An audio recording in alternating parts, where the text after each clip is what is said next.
Wow. So I just flew in from London last night. You just flew back from Durango. See, I've not been to Durango. Tell me what that state is like. it was amazing. So it was my first time there.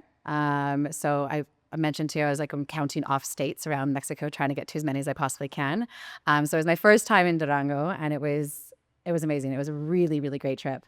I mean, I don't really have anything bad to say about many of my trips around Mexico, to be honest, but it was Because there's a really fun. consistent theme of agave spirits in all of them, right? Exactly. How bad could they be? At some point, I get so happy that I cry, and this was definitely a trip that me and Sophie were like just crying from gratitude of getting to do what we do for a living and working with the producers that we get to work with. And no, it was super fun. It was very outdoorsy. Sophie works with me here at Salon. She was joking that I have very two different Megs.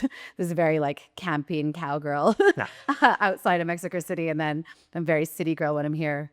But yeah, we were in these kind of like ATV sort of racers and going through mud and driving up and down the mountain and harvesting agave and just indulging very delicious mezcals and sotols with the producers. So we were staying in the viñata. So that was the first time I've done that. I've stayed at a distillery before, but it was the first time I've stayed at like actually staying at the viñata. So waking up with the cooked agaves, and it was very special. Who is it who owns this viñata? What are they? So we went with the brands Bozal and Burrito. So Bozal is a brand that is produced in both Durango and Oaxaca. So they have different expressions from the different agave species, which grows in different states. And then Burrito was the first brand that they created. I think they said around 15 years ago.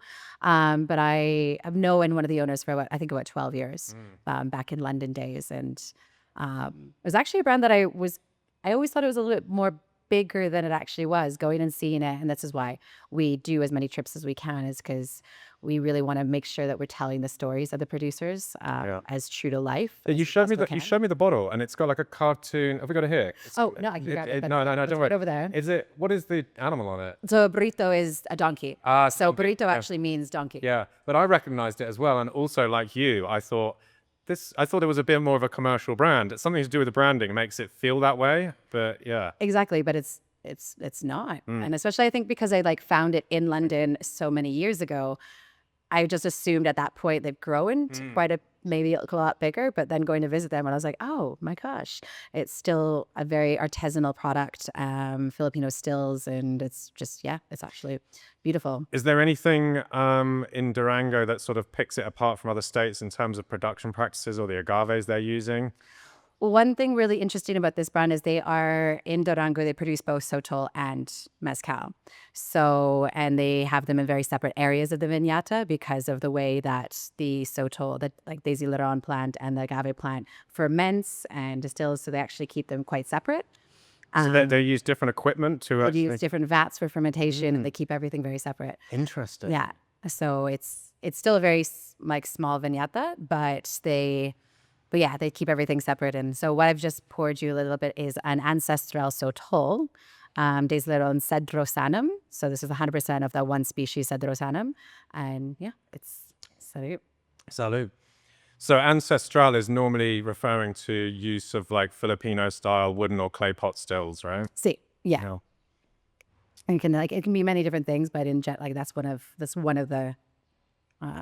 It's delicious. Do you know what? I've been in Mexico for only 14 hours, and yet, I mean, shamefully, this is the first agave spirit that's touched my lips. Well, this is why I started with this, because you said you got on it at 3 a.m. Yeah. I know, like, okay, so we need to keep you awake for the day. Yeah. And Sotol is energetic. So I know we're going to talk about this, but we do an experiment here with my beautiful team at Salon de Agave that we experiment with the different species and how they affect our bodies. But Sotol for us is extremely energetic. Now, Tequila and Agaves Tequila and Angostifolias for us is one of the most energetic agaves, but Sotol is more energetic. Is more energetic. So it's like turbo tequila. Yeah. Is that what we're saying? A little bit, yeah. A little less dramatic than tequila as well, which we'll get into. Well, let's get into it. So this is one of the reasons I want to talk to you, because obviously we've known each other for years. You're out here doing this amazing thing, Salon de Agave, which is beautiful. And we'll talk a little bit more about what you're doing here too. But I've been watching closely what you're up to on Instagram, and this sort of experiment you're doing where you're trying these different species of agave each month to see how it makes you feel. And I think for a lot of people, perhaps not if you're into agave spirits, but for a lot of people who maybe are into spirits but don't know that much about agave spirits, this seems crazy because it's like, well, they're all made from the agave and they've all got alcohol in them. So it's the alcohols that are doing the heavy lifting here. Yes. But I think you would beg to differ, right? 100%. So I've been in bars for 21 years around the world. And I've been working with education of agave for 13 years now. So I started my journey with tequilas. But then every time I came to Mexico before I moved here, I would just stay longer and visit anyone I possibly could, which you've seen Mexican hospitality. So anybody that I asked to visit did open their amazing doors to me. So I'm very lucky to have traveled now to 21 states and visit around 100 producers of agave spirits and sotols across the country. Now, when what you just said about like, well, it is just agave. It's like, but if we would all agree that wine is the most educated alcohol in the world, all the wine we're drinking is coming from one species of grape. And many different varietals, but it's the same species of grape. Yep. Now, agave has over 200 species, different varietals and sub-varietals. Plus, it's the only thing that we're drinking that comes from an agricultural crop that grows longer than a year. Everything else we're drinking is a crop that is an annual crop, right? Sugarcane for rum can grow up to 3 times a year. This is a completely different plant we're dealing with compared to anything else we drink in the world. So that's firstly. So agave spirits are the most diverse thing that we drink, but unfortunately the least educated. Right? When it comes to agave spirits, most people have actually only tried 1 out of 200 species. Because if we look at how the species work, your angustifolia, which is your espadín in Oaxaca, is actually the mother species to Tequila. Yeah. So, and if you have a Bacanora from Sonora, that is also an angustifolia. Now, there's many different varietals of this angustifolia, but this is the one kind of workhorse agave across the entire country. And most people have only tried that one. Yeah. And of course, tequila is by far and away the majority of the agave spirits that are consumed. And then of mezcal, 91% of the mezcal is espadín, I think. Espadín, something sí. around that. Yeah. So even within mezcal, it's nearly all angustifolia that people are drinking. See, and just like I just want to pinpoint, say one little thing before we get further is that when I say agave name, this is the botanical or scientific name of the plant. And then Maguey, which would be your espadín in Oaxaca, that is your local name. So the Maguey name is going to change heavily state to state and producer to producer based on the local language or just what they want to call it. So usually that Maguey name is a descriptive word. Yeah. So if we drink agave tequilena for tequila, the Maguey name is azul, which is blue, right? So because it's got a bluish tinge. So just to differentiate for people when we jump between Maguey and agave. Yeah. I think the rule is that if you're talking about the maguey, you need the context of where this plant or product is made in order to know exactly what is being talked about, because it does vary depending on location. Exactly. So if we're talking about Durango, they will call their agave dorahensis, which is your maguey cenizo. But if we go to another product, cenizo means ashen. So it doesn't necessarily mean it's the same species of agave in other states. Yeah. But yeah, coming back to most people have only tried this 1 out of 200 species. But also, being the nerd that I am, if we really just look at like when I started researching all of the books that I was reading, now when I go back to these books, a lot of the information's wrong. And it's not that it's badly wrong. It's just all the information we had at the time when everyone was writing these books, because tequila only became tequila in 1974. This is one of the oldest civilizations in the world, and tequila only became tequila in 1974. Before that was Vino, the Mezcal, the tequila. So it was a wine of the cook plant from the region of tequila, but it was a mezcal. So tequila made a boom and exploded agave spirits around the world, but that really wasn't that long ago. So I'm very privileged and lucky that I get to do what I do and traveling to a lot of more indigenous producers, local producers, that maybe their products are not traveling around as much as tequila gets to travel. And when you visit all these producers, they have stories about how the agave affects you and how the agave makes you feel.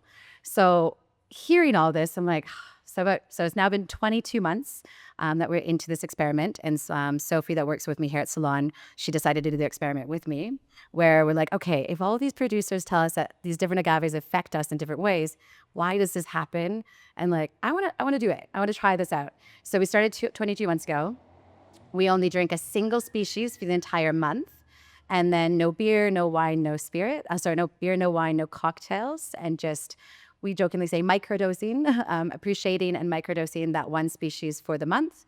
Our rules are not that we're out drinking every day, of course not. It's just that when we are imbibing, we just stick with that one species. You don't need a high dose. Yeah, no. I'm like, now that we've been doing it for so long, honestly, having a single night with a species, you can see the difference. Yeah. But we're just very committed. And you're becoming more sensitive to it, like.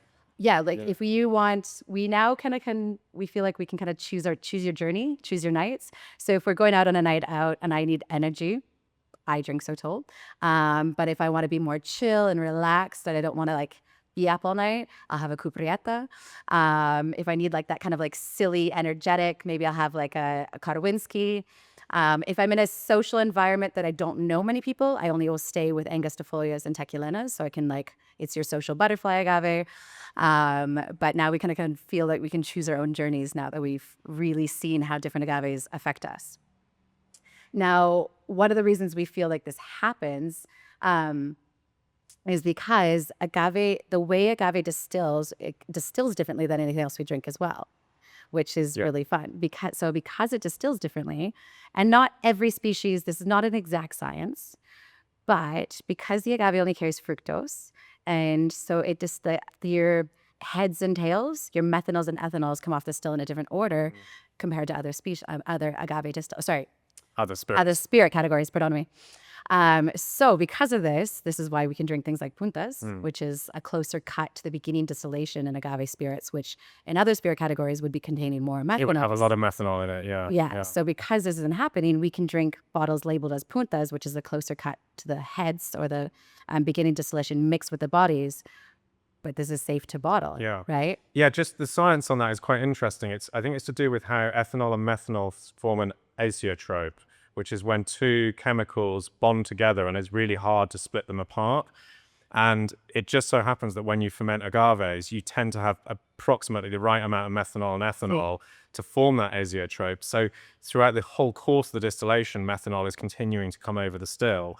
And it means that it's much safer to drink the stuff at the start because you're not getting this high. Methanol is literally more volatile than ethanol. And so in normal spirits we've been making, and you make whiskey, a rum, a wine-based spirit like a brandy, you're going to get loads of methanol come over at the start and then basically just ethanol afterwards. Yeah. So just for anyone who's unsure about this whole thing. Yeah.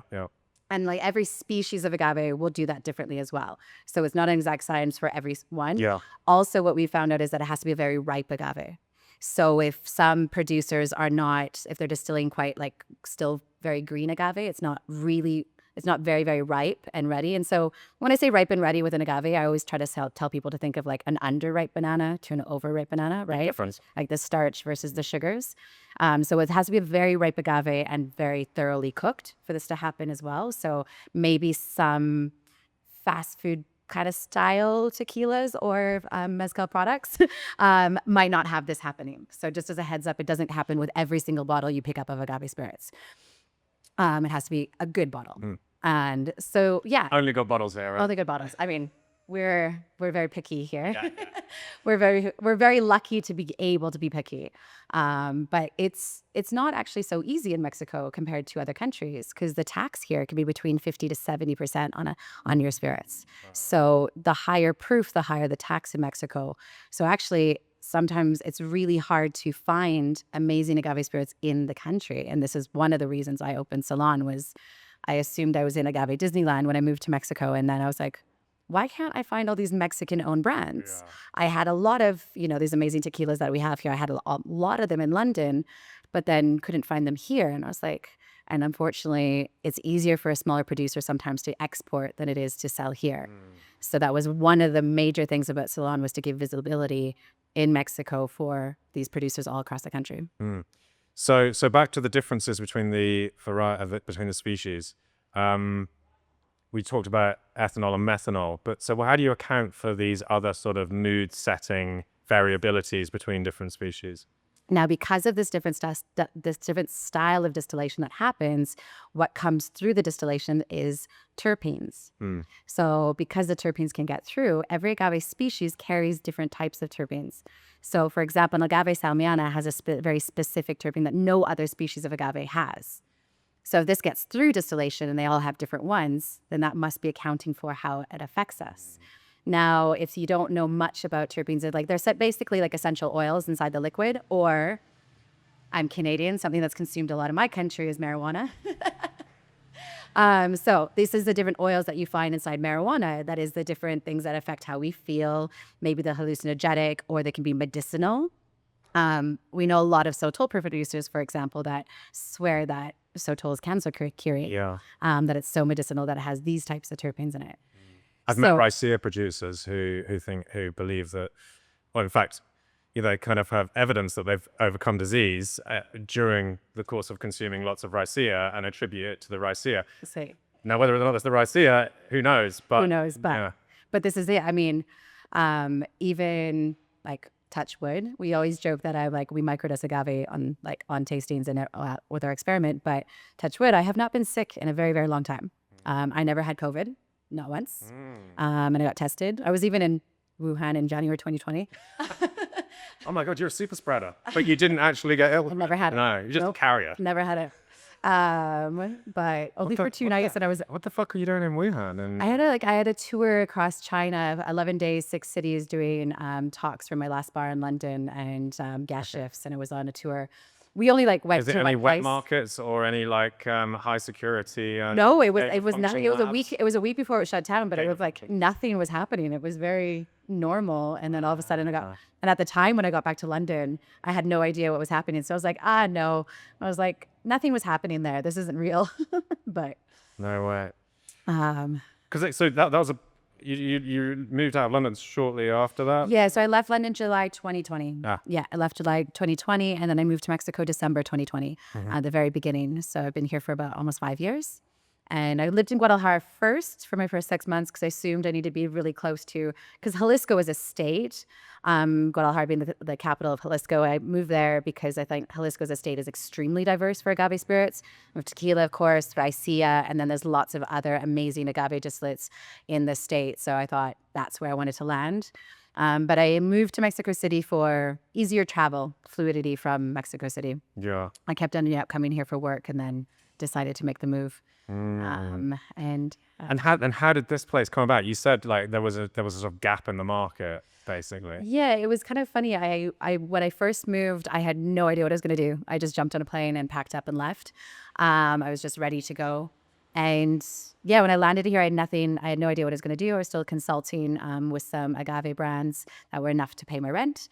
But this kind of naturally happened with my beautiful friend that I lived with at the time. She used to be president of Tales, so she had a lot of alcohol in her cupboards. And me being the nerd that I am, I had a lot of agave bottles as well. And she would always just be hosting people at her house, always having people over. And so every time people would come over, it's like, can you explain what all these bottles are? And I just end up in the kitchen explaining every single bottle from brands like Chocolo and things like this that we would just be. And then one time her friend was like, can I hire you to do tasting? I'm like, yeah, sure. And then another person did it. And then one of my best friends and myself was like, I think you need a room. You need to do this. And I was like, you think people would come and do this? She was like, I think you definitely would. And when I say these little tastings I got hired to do was doing the category tasting, because I was a tequila ambassador and globally a tequila ambassador for so many years. And I was just always such a nerd. I never looked at studying agave, just studying tequila. I wanted to learn all about Mexico. I was obsessed on the nixtamal of the process of making corn into a tortilla. I was like, which states have which types of tacos. I was obsessed with Mexican culture as a whole. So when I started studying agave, I looked up from outside in. I looked at every state. So then when I was doing these tastings, I was like, okay, what is the difference between raicilla to tequila to mezcal to cucharia, lechuguillas, all these different things. And I think why this kind of landed in this way. So my beautiful friend and now business partner, she has shares of the gorgeous building that we're in called Casa Prunas, and they have beautiful spaces. I'm like, give me a room there. Let me try this out. So it was just me alone, word of mouth as well. I never did any marketing or any PR. I don't know. It was weird. I just opened and I didn't even have a website or booking system. And I just off of Instagram and just told people to come. And now luckily 3 years later, we're doing multiple tastings a day and 5 days a week. And we're a fully booked. Yeah, and it's appointment only, right? It's a tasting room rather than a bar. Yes. So right now this is a tasting room. Yeah. So you book via the website or Instagram. It's an hour and a half tasting, but we guide you through the entire country. 30 of the 32 states produce agave spirits and sotols. The only two states that are allowed to produce agave spirits is the Baja Californias. Agaves grow there, but the government has said like you can't harvest because it's wine states. But every other state we have found agave spirits and sotols from them. And so what we do here is we work with Mexican-owned producers from across the entire country. Every month we have different products. Of course, we always have our favorites, but we also do swap and change and finding new cool things at all times. And then also we try to have, like we said, we just got back from Durango last night. It's very important that we're doing trips. I try to do a trip once a month if possible, sometimes not always, but we try to do a trip once a month so that we stay as relevant in learning new things and visiting the producers, and which also is kind of the best part about the job. It is. I mean, there's nothing beats visiting a producer, and I think especially so with Mezcal. It's like you can see the bottles and you can read the back, and it will say things like, you know, this community and this family and this agave and this is how they make it. But it's not the same as actually visiting and actually seeing it happen and meeting the people that do it and understanding a bit more about the culture and the traditions they have, and then seeing the plants being grown and there's tiny stills or whatever. There's something so special about it, and I think it's so important, especially with this category, to be traveling as much as possible. I think this is it. When you can tell a story a million times, but until you're there and you're smelling it and you're tasting cooked agave straight at the oven or cooked, you know, until you're living it, it's just we can tell a million stories, and we take that very seriously here in Salon about telling the stories from the producers we work with. We take a big responsibility on our shoulders to make sure that we can tell their story the best we possibly can.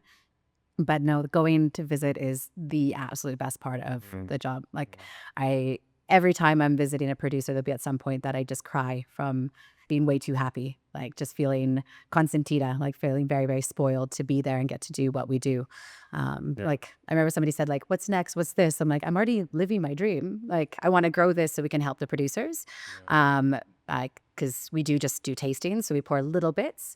But if we can help by selling more bottles and having like maybe a store and the next steps, but yeah, visiting. Yeah, I remember when I was doing the Agave Spirits book, I think it was a Raicilla distillery near Mascota in Jalisco, and we drove up into the mountains. It's Lorena Raicilla, and we drove up into the mountains to meet the family.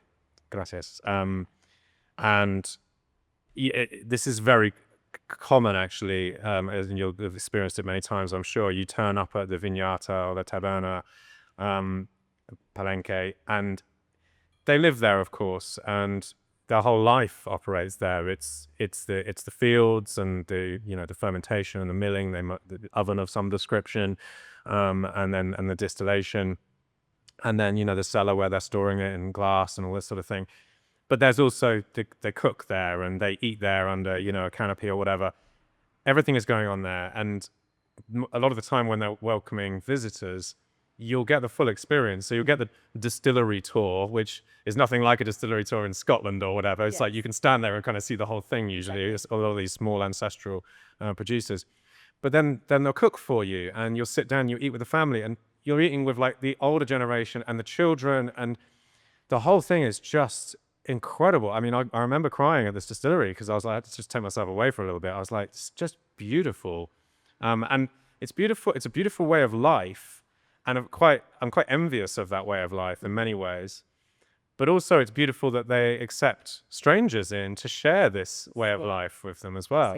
This hospitality is it's overwhelming, right? It literally is overwhelming. And that's why there is always a point where me and Sophie and Mateo now will look at each other and just kind of literally just start crying because it's just so this is delicious, right? What the fuck is that?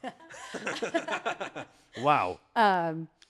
So what I just sorry, I interrupted your emotional bit. Perfect. No, this is perfect. This is exactly so what I just took for those listening, I took a sip of the Meg's Next spirit. Well, this is like, and this was it where the trip we just came back from last night. We were staying we were staying for 2 nights at the Viñata. Yeah. And we were staying with the producer and their families and, having breakfast, lunch, and dinner for 2 days and 2 nights, and just getting to try all of these amazing spirits. But it's just, it's sitting around a campfire at night. And we had these little cabins, but like concrete buildings, which were beautiful, that we got to stay in. But we climbed up onto the rooftop of it at night and just like lied on looking at the stars, which the blanket of stars in this valley was just... 'Cause there's no big towns or cities around there. Exactly. No, we had to take these like buggies, these racers from... So the car went into a small town, Nombre de Dios, and then it was another hour on these buggies to get out to the Viñata, and just driving at night. It was a little bit of rain, going through the mud, just like... this is actually a Pechuga, which Pechuga means it is distilled with the meat of some sort of animal. This one is Habili, which is wild boar. One of the poor dogs there was like completely cut up because he fights the wild boars. Oh, poor guy, Mojo. And like the dogs are very, very taken care of. It's called Mojo. Mojo, yeah. Too much Mojo. They had a lot of dogs there. They had Penka, Koa, Bruno. Oh, really? Penka and Koa. Penka and Koa. Yeah. Penka, Koa, Bruno, Mojo. But Mojo was all like cut up, like open wounds. And they were very taken care of dogs. He's like, he keeps fighting the wild boars. Like, crazy. But so this is an agave salmiana, Maguey name. This is a verde. And then it's a Pechuga with Habili. And it was from, I can't remember which year it was from. This has been aged in glass for a while. How has it? I have the notes in my phone, but it was aged in glass for a while in big gafones. So this is just aged mezcal for me. So you've got to, because of these terpenes inside the bottle, you really got to keep your agave spirits really good. Keep them in a cool, dark place, because if you don't store them properly, they lose their life, right? If we look at these terpenes as oils inside the liquid, then they will die. They can go rancid. Much like if you keep your oil, like literally oil in the sun or the heat, then it's going to lose its life. They kind of go musty, dusty, almost smell like an old library, like old library books.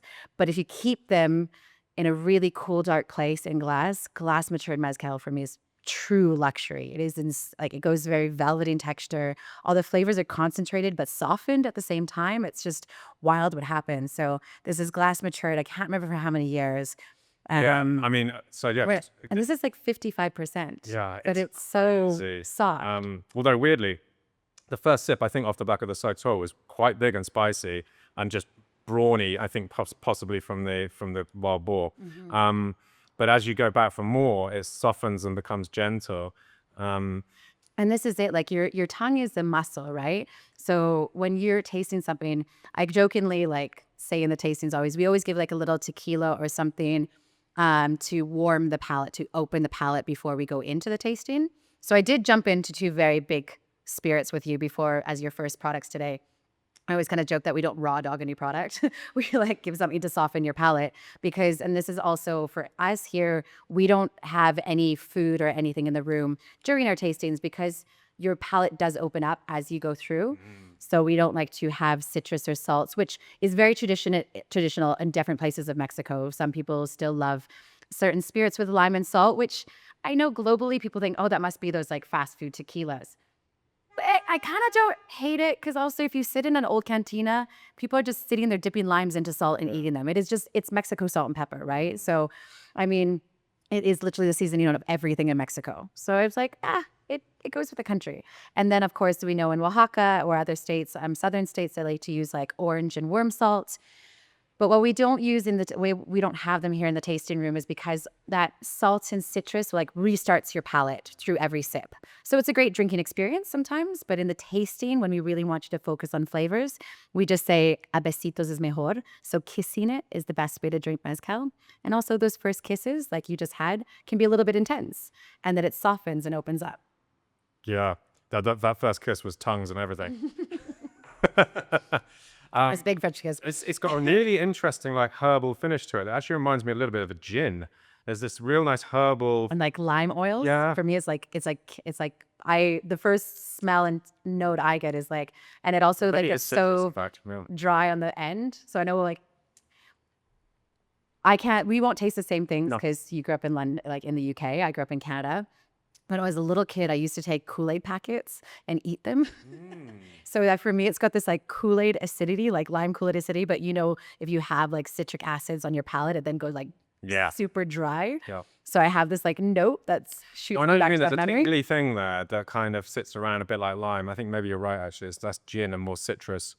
But it really, really lingers around. But it's just wild that that's like what I'm picking up. And because of this, where we won't get the same flavor notes Yeah. until, but then I can, now that I've described it to you, I can lead you in the tasting, right? As you Yeah. Of course, we can do that. That's the superpower of the host.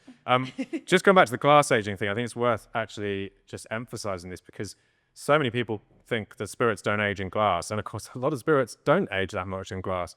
But there's something crazy about agave spirits. And I've been fortunate enough to try 10, 15-year-old agave spirits aged in glass. No wood, nothing like that. It's simply in a large glass sort of demijohn. They're normally like teardrop shaped kind of demijohns, aren't they? And it is just insane. And of course, you can try often the same agave produced in the same way at the same distillery, vineyard, or whatever, you know, a year old, and then try it at 10 years old to compare the completely different spirits. Like it's was actually, this is where I'm going to go in my next 2 bottles okay. for you. Cool. Um, Good. I don't want to slow you down, so let's keep going. yeah.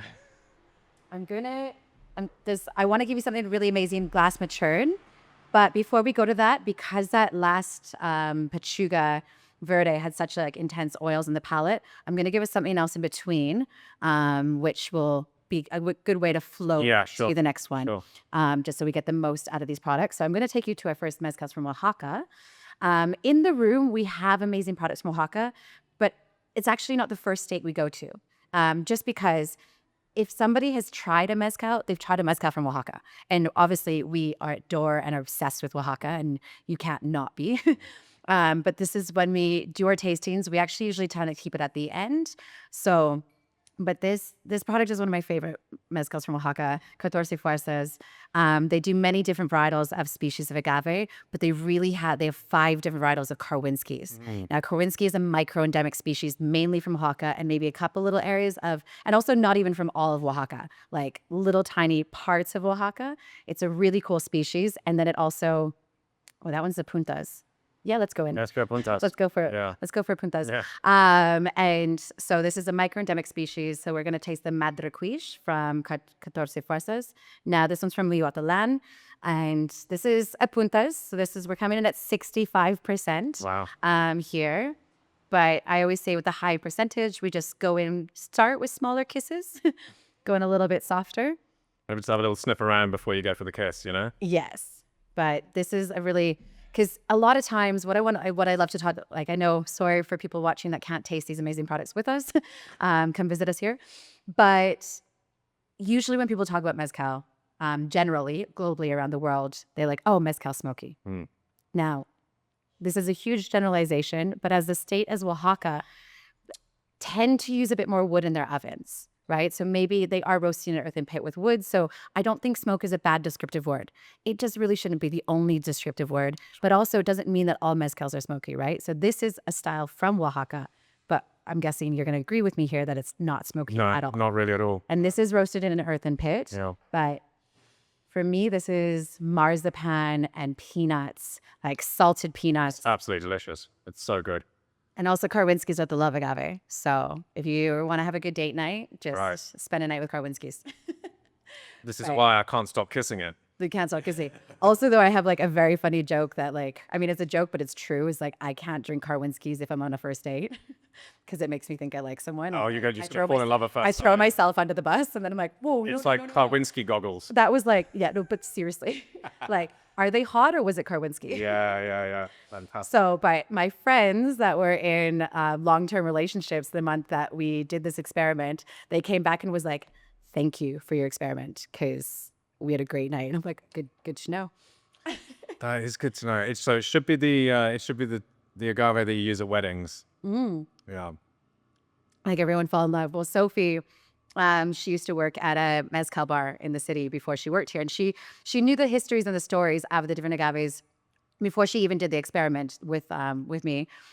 She she knew these stories of the different agaves from producers. So when people would come in on date nights, or when people were being a bit too shy, or they needed, so she would tell people like which mezcals to order based off of like how they were going. Be like, you need a little bit more like social like battery. So here's this agave for you. And she would curate people's like nights by serving which agaves to Like them. master of puppets shit. Which Like, is like, I'm gonna manipulate. Okay, he needs to be a little bit more energetic. She needs to stop being so hyper. Let's calm her. Right. see, It's incredible. So, I mean, has this sort of thing ever been documented before?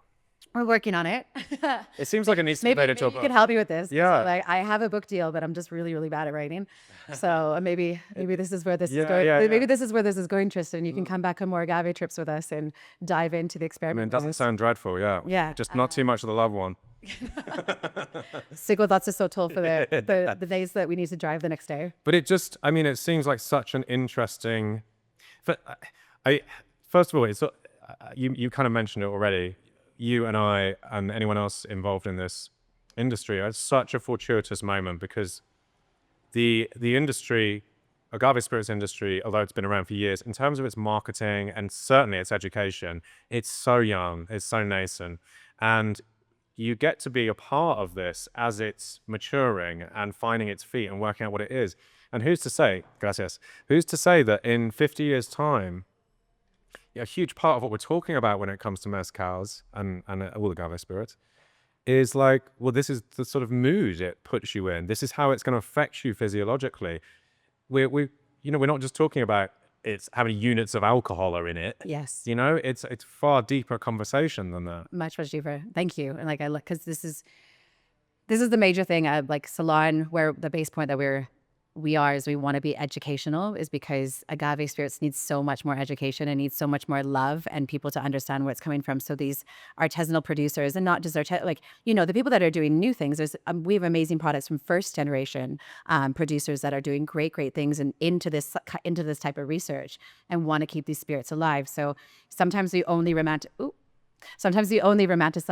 these extremely artisanal products or ancestral products, and we only romanticize those. But there is something really to be said for first generation or new generation that are really trying to keep cultures alive in the right way, right? So, and also sometimes when you over romanticize these communities that are on a very heavy poverty line, and that they're getting very, they're like, in a way the culture is getting stolen, not in the right way, and they're using that as a marketability globally. That's also not, we need more education. So number one, I mean, not just monetary value, but also monetary value, right? Like these products need to be more expensive. They need to be respected more. And, if you have a 25-year-old whiskey, people understand that or this super aged champagne, people understand the price point. But when it comes to agave spirits, the best products we're pouring here are coming from communities that might be on a very heavy poverty line. And people will come in here, and not here. We get amazing guests here in Salon, but every once in a while, somebody be like, that's too expensive. It's like, well, this should not be the same price as gin or vodka. Any single bottle of tequila should not be the same price as vodka or gin, because you're taking these annual crops, right? Versus something that even your most commercial tequila is coming from a plant that's a minimum of 5 years growing, right? So it just shouldn't be that same price. The only similarity is they're put in a bottle and they're clear. That's it. Exactly. Everything else is different. And that was it. And then so to create, to kind of gain or create respect in agave spirits, you saw this huge thing of like the extra añejos and then cristalinos came out, and that was like, these products are better because they've been aged. Well, actually, no. Like there's some aged agave spirits that I love that are super delicious, but also no, you should really try agave spirits as blancos or platas or unaged, because you have between 5 to 40 years growing in the earth of telling a story of its lifespan of terroir. When you went to viñedas or palenques or producers, you walk in and you can see the entire thing. And that why it is so different from from vodkas or gins. These are closed distilleries, they're closed environments. When you go to these, it's a part of the landscape. The whole landscape is telling the story of the bottle that you're drinking, right? And then you can taste that landscape, you can taste the cooking, you can taste all of that in these bottles, which is so special. But we need to really help to educate, to protect these things and help them grow, right? And monetary value is something that has to be connected to it, because if we do see a higher price point on these bottles and people can respect that price point, then they do have the ability to survive for a long time. We won't get into sustainability because that would be here for a year. But if we could... I'll just cross that question out. I'm joking. I wasn't going to get So we could be here for such a long time. But if these producers can make a living off of what they're doing, and they could, the producers that are doing good things for water sources and sustainabilities, then just, not paying farmers a proper like salary and things like this, right? So yeah, I mean, the price needs to be right for the sustainability, I'm sorry I used that word, of the communities that make it, for sure, but also just because the spirits are incredible. And there's something to be found in these bottles that is just as good as an aged, highly prized whiskey or rum. And then you understand you understand how to drink it as well. Yeah. If something is priced very low, you don't, when you buy something worth something, you appreciate it more, right? I need to tell you what's in your glass. Yes, you do. I'm halfway through it. So this is extremely special. So talking about glass matured. So this brand, Zanzican, is a beautiful community project in the state of Guerrero. Now, they have about 35 different mezcal producers that they work with across the state. The name here on the bottle is the name of the producer. So there's some bottles behind me. Flora Bertha is one of our female producers that we absolutely adore here. But the bottle we're drinking is Cero. Now, Cero passed away a few years ago. And now his grandsons are making mezcal, which is just wild, because if you taste his grandson's mezcal versus his, you can see they learn from him. Like, the connection is amazing. But so Cero passed away in 2021. The bottle we're drinking is from 2011. Right. And so this is nearly 15 years old. But it was also matured in glass before it was bottled. Yeah, sure. So we're probably looking at something more like a 16-year-old glass matured product. It is an agave called Cupriata. But yeah, so it's matured in glass, and it's sitting at 50% alcohol. Now, when I found some bottles, I obviously bought them, and I've been storing them in a very cool, dark place. And yeah, so salute to Cero. Salud. That's it's absolutely delicious. Cupriata. Michoacan use a lot of Cupriata, right? Yes, you find Cupriata in the southern states of Oaxaca, Guerrero, and Michoacan, but it's the #1 growing agave in Michoacan and Guerrero. Now, for me, and again, I remember everyone tasting notes are different for different people, but for me, a really well-made product from Guerrero, my tasting note is I always get this like really bitter dark chocolate vibe, but also from a lot of products from Zanzican, I get this like strawberry yogurt thing happening, which I'm getting definitely I'm getting like a strawberry marmalade on this, like a strawberry jam, or like crema con fresas. Like, what I love about it is the structure of it, the shape of it in the mouth. It's got this real grip and vitality to it. It's sort of got a like tenseness to it, and I think it's quite dry. I think that's what it is, and it's so Moorish because of that. You just want to keep on sipping away at it, keep kissing it. Exactly. It's just like there's something. I don't know. Do you see that kind of like velvety texture as well? Like, it's a bit just it's like gritty. Exactly. It's coating, right? And for me, I find that a lot in these glass matured mezcals is that it's soft, but it's more intense in the flavors. Like, it's just kind of wild what happens to these oils. So this is a super special bottle. Yeah. So we've talked a bit about the sort of flavor, just a little bit about the flavor of different species, and certainly about the sort of emotional response to it.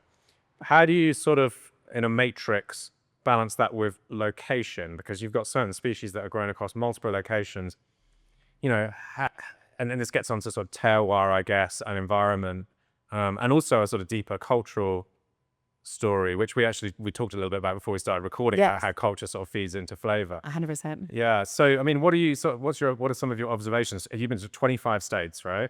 21 states. 21 out of 32 so far. So how do you sort of see these different agave species differing in flavor throughout these states, and whether that be through the environment they're grown in, or perhaps the sort of methods and nuances of distillation and fermentation? I think so it's been really fun learning this. So some species of agave, which actually that's what I'll pour next, some species of agave have a very particular flavor, some species, but then usually for a lot of other ones, I can taste more the terroir and maybe guess the state it's coming from before I know what species it is. Interesting. So, and if we think about this, and that's what we say in the tastings when we're teaching people how to taste agave spirits. We say, like, really truly, the first point to think about tasting agave spirits is think about tasting the earth first. Think about tasting soil, terroir, because the agave is spending 5 to 40 years quite literally growing in the ground.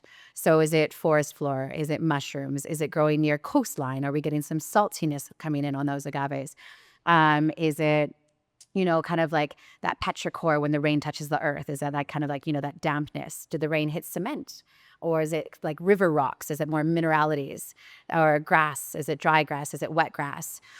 So if you think about all these different types of soil and earth, that's for me the best way to think about tasting agave spirits.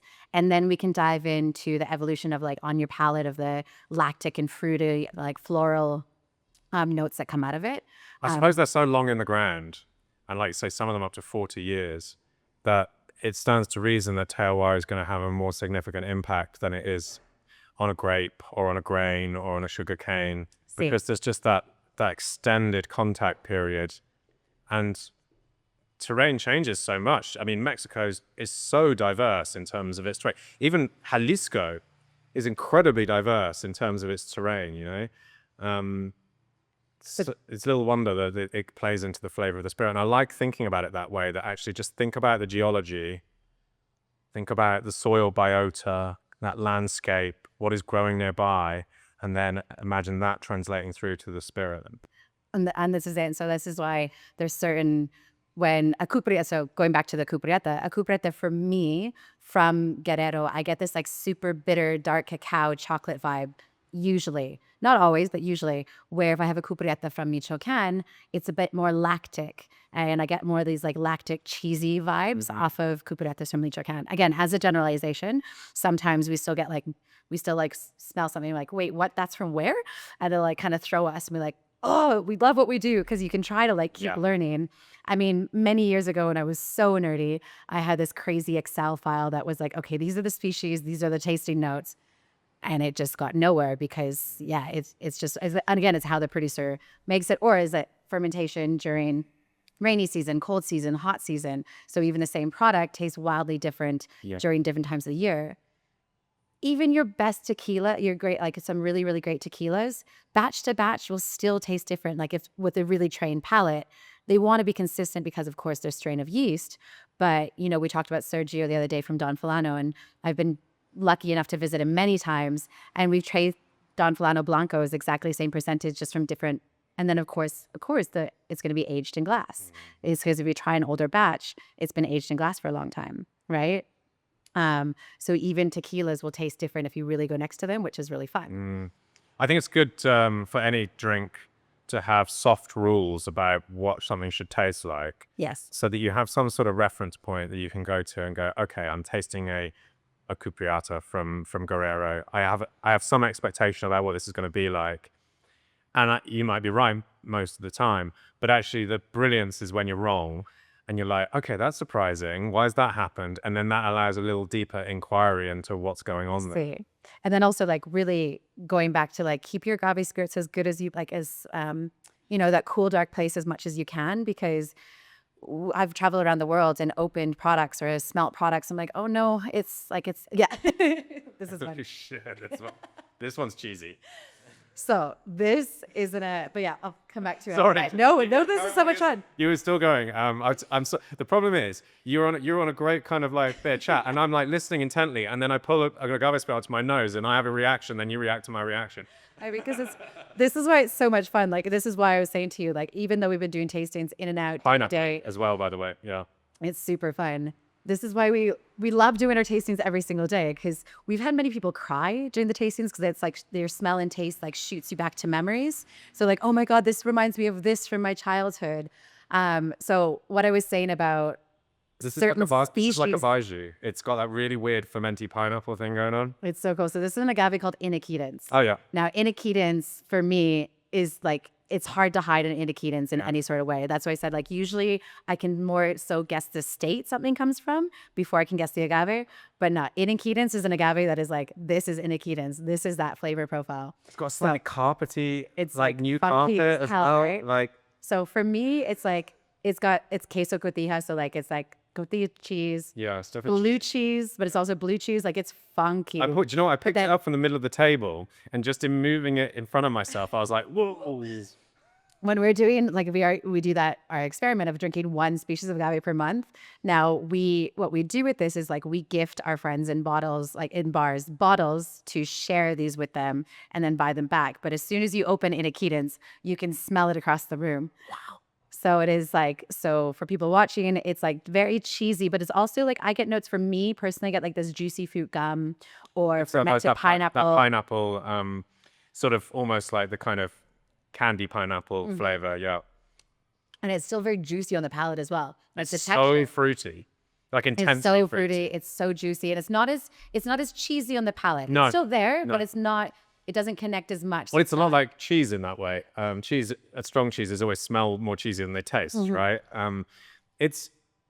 Do you know much about the production? Do they do like really long fermentations or something? I actually. Oh, that's a good question. I actually don't know. Because that a pineapple whole lot- thing I would normally associate with like super long, I don't know I've never asked them that question, to be honest. But for me, agave Inaequidens has this. Like Yeah. if you there brand in that's the brand's a little bit more accessible than this one because you probably will never see this bottle again. Unfortunately, which I'll explain why, but this is the last batch of this bottle and they probably won't be able to produce, at least not for a very long time, which I'll explain in a minute. But just if you're around the world and an agave Inaequidens, if La Venenosa Raicilla, the orange label, the Sierra da Tigre, that's an agave Inaequidens. And as soon as you open that bottle, you'll see what we mean by that. I was going to say, cheesiness, it that is a funkiness. Raicilla species, isn't it? Yes. Yeah. So this is a mezcal from Michoacan, but yes, you find a lot of Inaequidens. So please go out there and try and see if yours is cheesy and go ahead and write us on Salon de Agave. This is the last batch that we know from this family, unfortunately, right now. And so we're trying our best to help and buy as many bottles of them as we can to not only just keep it because it's so delicious. We're obsessed with this agave and this product in general. But this family where they live in Michoacan, it's gotten a bit too heavy with People like beeping horns. Yeah. It's gotten a bit too heavy with the Narcos. I might keep going. It's got Narcos right now. Where they're- yeah. They found me. It's got a bit so for this family. Michigan's particularly troubled in that sense. Yeah, I mean, it is a problem across all of Mexico, of course. But yeah, this particular area, what happened is that it's gotten a bit too heavy with Narcos and the price that they want. Do you want to wait a minute? Yeah, let's just wait a minute. It might. Let's wait. And most of this stuff can be edited out of the back. Weirdly, like it would be very quiet, but I can't actually hear what you're saying. Okay, yeah, no worries. I'm good. I'm conscious that you have No. to go to meet Richard after. At least it's very, very close. No. Yeah, exactly. Yeah.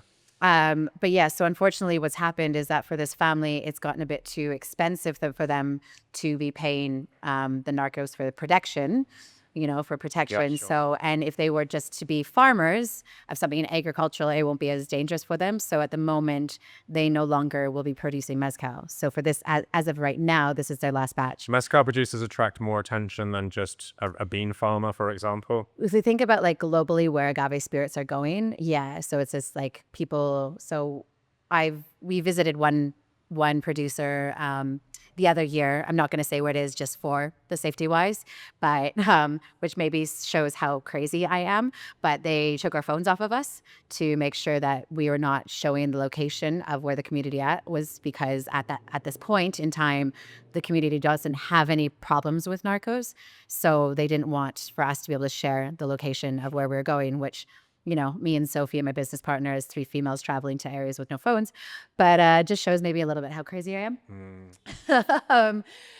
Trust the process. It's all going to be good. I'm living my dream. But no, we were going with the producers, right? So I have visited a lot of places and I do get asked this, what is it like, traveling across Mexico in different places, but I'm always going with the people from the brands from these. And so I feel very protected. In my experience, the police can be problematic as well. They often stop and search and that kind of thing, and that can be annoying too, and very time consuming if you don't deal with it quickly. Yeah. So we've got some good stories over the years. I've had some interesting stories. I've been like, that photo over there is me and Sophie stranded in Chihuahua for 2.5 hours, but that was flat tires, but in the middle of the desert with no cell phone service and 2 pop tires. But that was still one of the best days of our life. Well, sometimes it's the crazy situations that end up turning into the most fun ones, isn't it? I mean, touch wood means like I've got some very good stories over the years, but touch wood that me and Sophie keep saying that someone's watching over us. Yeah. Like what we did yesterday, but I don't know if I talk about that one yet. Yes. Bit too fresh. I was like a little bit too fresh. I was like, ooh. I almost did something very stupid in Durango, but we're all good now. Okay. We made it back perfectly Glad you fine. made it here, because otherwise we'd have had to have cancelled. Yeah. But people watching can send me a message and ask me about that, but we won't say it on camera quite yet. It's a bit too fresh. Okay. All right. But talking about Durango, I'm going to jump back to for the next product that I'm going to pour you is something from Durango, but it's an agave called Asperima. So this is a micro-endemic agave. I've not had that before, I don't think. And I'm going to go straight into another puntas. So on this label here, it says percentage question mark, but I think it's around 65%. Okay. When I got the bottle and trying to attempt to guess the perlas, the bubbles. Yeah. But this is what the brand is, this Ultramundo. So they only distill this agave, which the Maguey name is Lampranillo.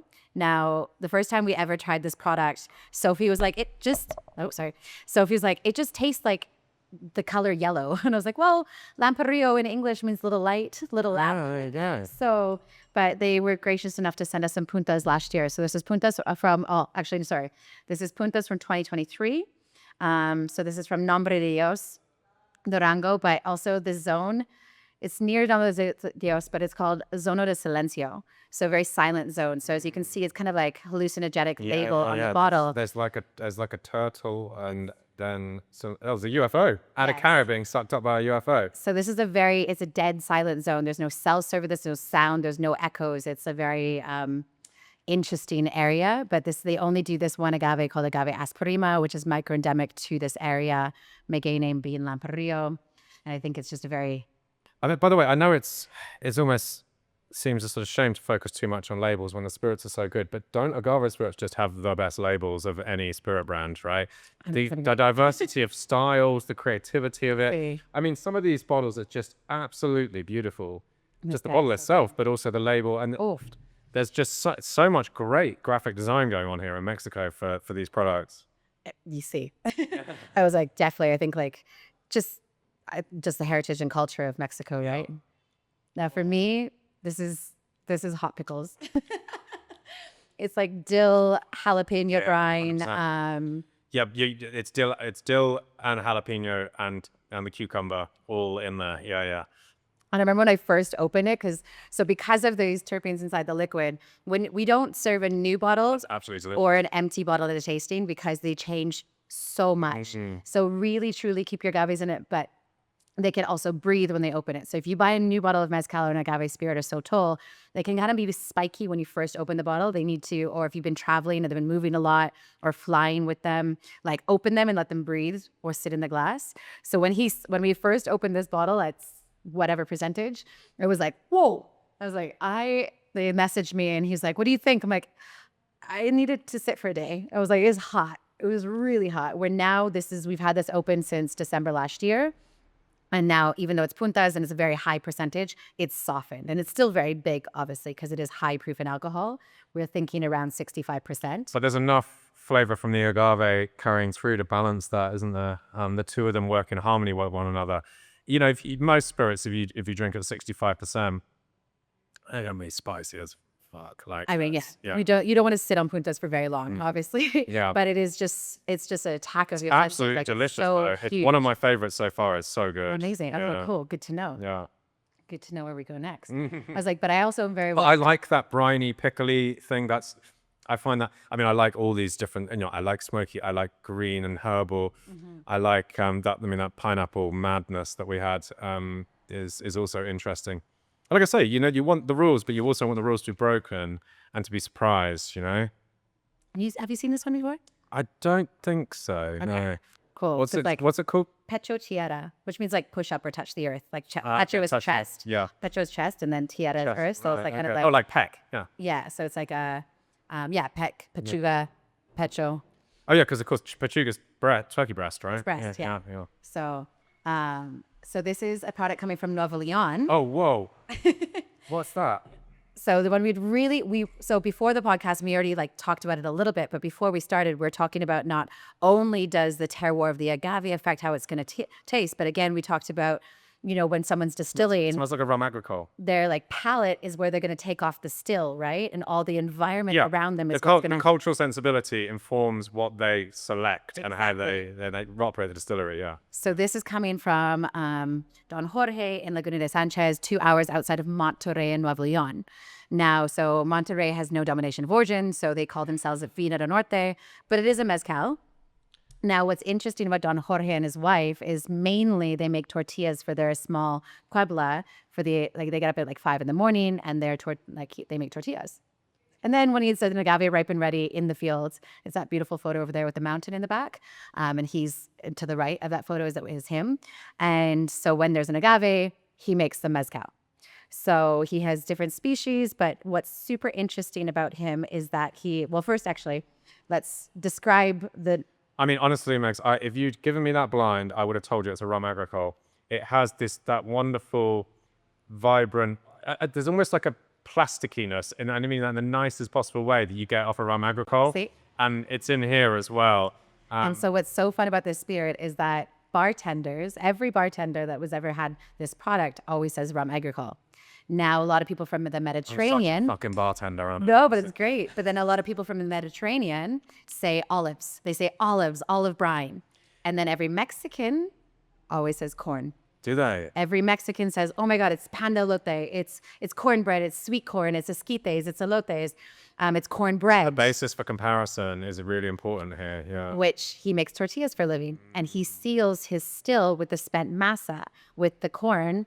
So this flavor profile that's coming through would make sense that Mexicans pull out this corn flavor. But it smells like rum agricole. It doesn't taste like and I totally get the olive Mediterranean vibe. There's a herbal olivey thing there as well. So yeah. So sweet, right? Really sweet. Which the fact that it's so sweet is very interesting because this is fermented with pulque. But he uses a lot of pulque. So not just taking tinas full of the cooked agave and putting some pulque into it, he actually gets tinas or vats of pulque and then puts the cooked agave into there. Okay. But just bring people up to speed on what pulque is. Yes. So depending on for example, an agave salmiana is a pulquero. If you ever see the name pulquero on a mezcal bottle, it means it's an agave that can also produce pulque. So what happens if you look at photos of agaves where this big flowering stalk is coming out of the middle, which is called a quiote. So when this big flowering stalk comes out of the middle, what they do, they don't just actually cut the quiote, they scrape this huge hole inside. And these pulquero agaves are massive. They're very, very big agaves. So this cavity inside the agave is quite big. And what happens is it fills with this sap from the agave, which they call agua miel when it's fresh. But this agua miel, which means honey, water, would ferment very fast and turn it into pulque, which is the first natural fermented beverage from the agave. Now, this dates back to Aztec times in Mexico. And unfortunately, during the Spanish Revolution, there was a president that wanted to basically make it unfashionable, and they wanted to bring over wine and beer. So there was bad histories about pulque being dirty and nasty and things like that. But it's not. It's a beautiful fermented beverage from the agave plant.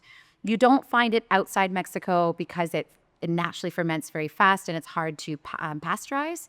So you only really find it here. And if you're traveling to Mexico, you'll find a lot of pulque corrados, which means flavored pulques, maybe with coconut or pineapple or strawberries, etc. But if you taste it fresh, really fresh, it's very effervescent and can be even citrusy. Unfortunately, when people try it for the first time, they might be in touristy areas, and if you're quite thick and viscous and very maybe old pulque. But please, just if you come through Mexico City, give us a shout. We'll tell you where to taste good pulque. It still does have a thicker texture, kind of like aloe vera. So sometimes it's the texture gets can be yeasty as well, right? Yes, but when you try it really fresh, straight from an agave, again, being very spoiled over here. We also have some pulque distillates here in the room that are really delicious. So, but yeah, it's a fermented. So the fact that when you try some commercial pulque distillates, because it's already a fermented beverage, think of agave kombucha as a very broad generalization. So if you were to distill that, there's not as much sugars left in it than cooked agave. So pulque distilled can sometimes be quite dry and hard to get your head around. But so for this to still be such a sweet product, having so much pulque in it, I think is a testament to Don Jorge's skills as a mezcalero. It's amazing. I mean, that last puntas was incredible, and this is right up there as well. I think partly because it's so surprising about, for me, how it smells different to how it tastes, and then the finish is different again. It's quite a confusing and super interesting product. That's wild. That rum alcohol note on the nose is crazy. Actually, weirdly now, I keep going back to it. Now it's feeling a lot more like an agave spirit. This is the thing about these products. You know, you've emphasized how you open a bottle and it changes. It might lose something. It might gain something.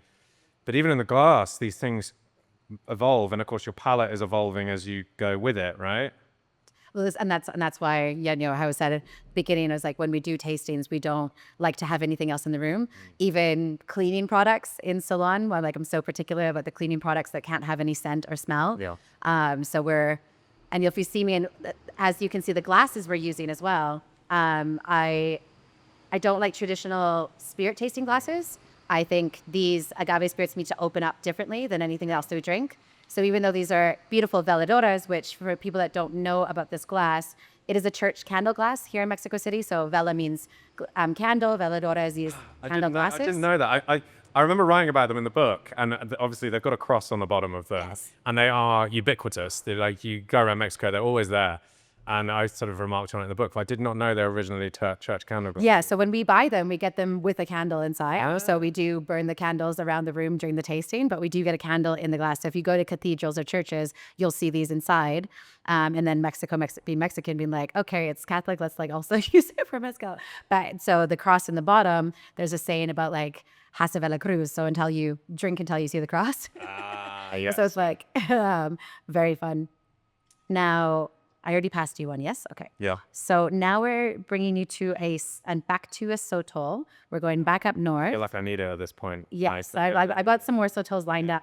I think the next three we're going to do. It smells super fresh. So this is a point proven of a new first generation producer. So Fernanda is the first female Sotolera that we know of in the state of Coahuila. And she is first generation. So Sotol as a product actually was only legalized in 1994, which is wild. Also, the plant was classified as an agave botanically until 1994, which is also wild. So the Dasylirion plant, the reason it is botanically different is that an agave, depending on the species, can reproduce three different ways, right? Where a Dasylirion can only reproduce by quiote, and it has a female quiote and a male quiote, and then they cross-pollinate. But this is one of the reasons why the plant is botanically different. But please tell me what you're...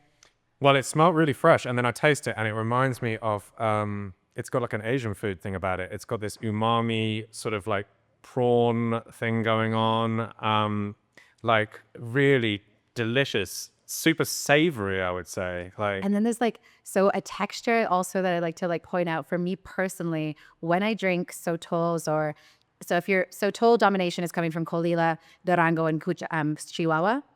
If you're in other states, they're called different things, which we'll have a product next maybe that is from Sonora, which they call in Sonora palmilla, little palm.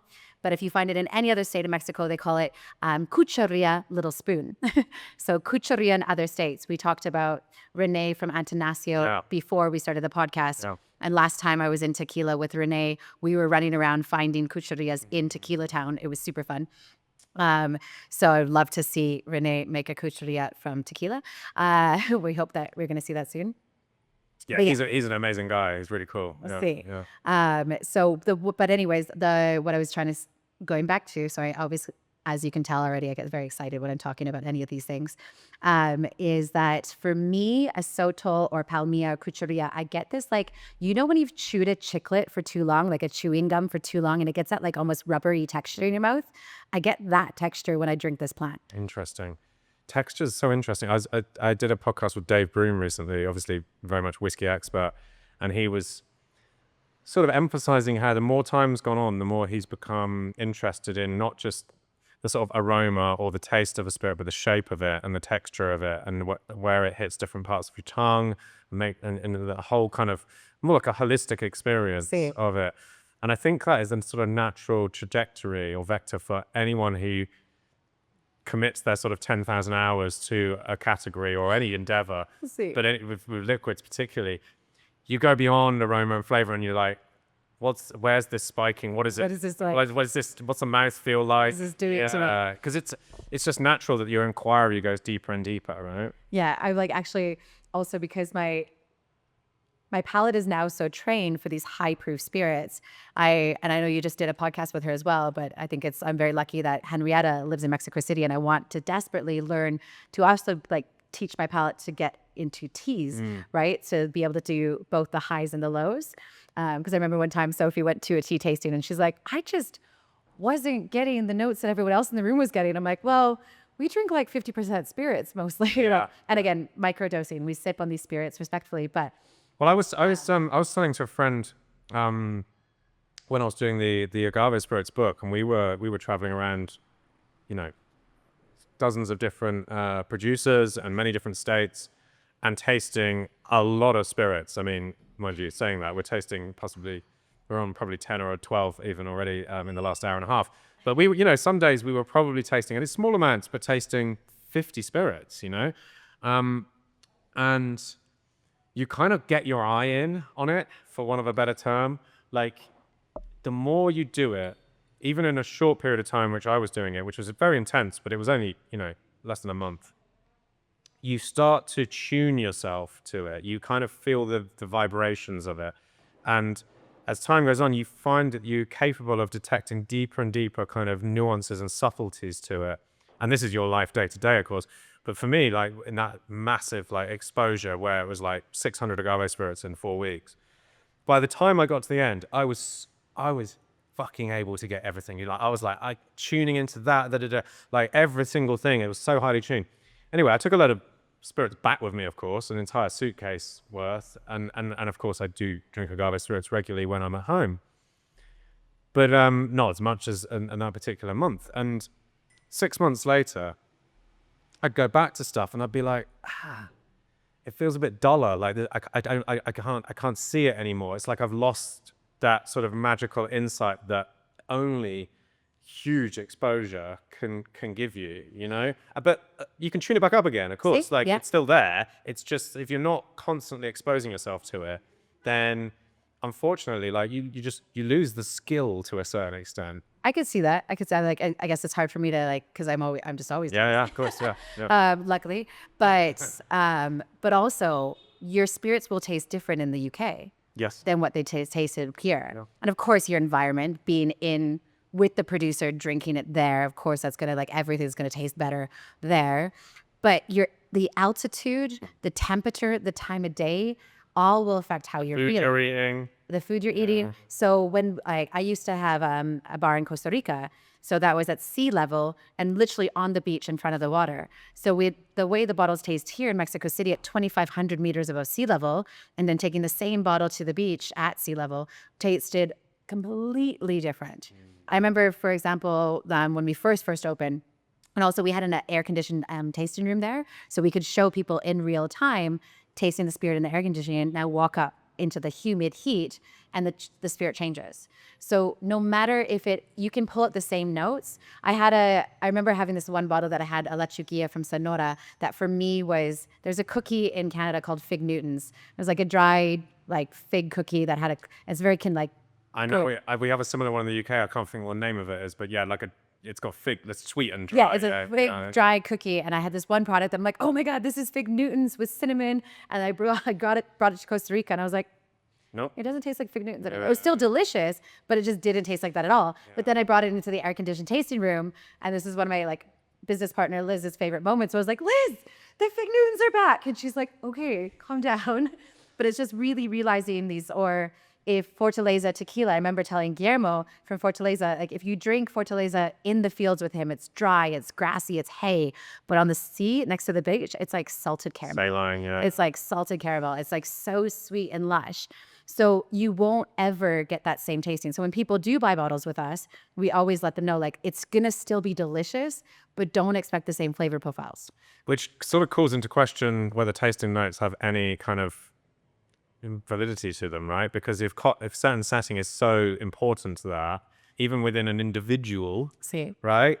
What's the kind of point in looking at someone's tasting And then it's notes? subjective. Yeah. So your smell and taste has to link back to a memory. So I think we've already said this, but I was like, I'm Canadian, like grew up with a Ukrainian grandmother. My foods that I grew up with are very different from yours in the UK, or Sophie that works with me from here in Mexico. When I always taste Bacanores, for example, which we're actually having a Bacanora producer right now, but it's not Bacanora. It's his first Palmilla, which is a Dasylirion Sotol plant from Sonora. So this is a Bacanora producer, but their first ever batch of using. Is that what I'm drinking right now? That's what you're drinking right now. And it's his first time using the Sotol, like doing the Dasylirion. Wow. So Bacat has been one of my favorite Bacanoras for many, many years. And this was his first batch that he sent us of his Palmilla, which is, again, the Sotol plant, but in the state of Sonora. That's got a crazy pervasive taste that I can't quite place. And do you see like that kind of chiclet rubbery thing happening? Like for me, it's even more pronounced in this one for me personally, but Yeah, it's got. There was another one we had before where I referenced carpet, and there's something of that there. There's a musty. you like, remember, this is coming from Sonora, so this is a very dry state. Or is it really tea? hot. I think maybe it's tea actually. I think there's a black tea note going through it. Yeah. You know, those tannins. Yeah. It's like, But also like just the aromatics of tea, that sort of actual herbal aromatic of tea, especially black tea. I can totally see that. Yeah. Yeah, that's it. It's tea. Fuck, it tastes like a really strongly brewed cup of tea. You need to give Henrietta some of this. See what she thinks. And I will. Yeah. I definitely will now. But I was like going to call her and be like, you need to come out. She was, as you can imagine, doing a tasting with her here was the most fun. Oh my gosh, yeah. I mean, I'd love to come to that party. That would be a lot of fun. Just going, like, the nerdiness of that tasting was so much fun. She's brilliant, yeah. Wow, oh my gosh. So much cool stuff. So, but yeah, so like going back to that flavor profile, for me, like even though this isn't a Bacanora, but it's coming from Bacanora producer, a flavor profile that I personally tend to pick up a lot in Bacanoras is licorice, is like a black licorice note.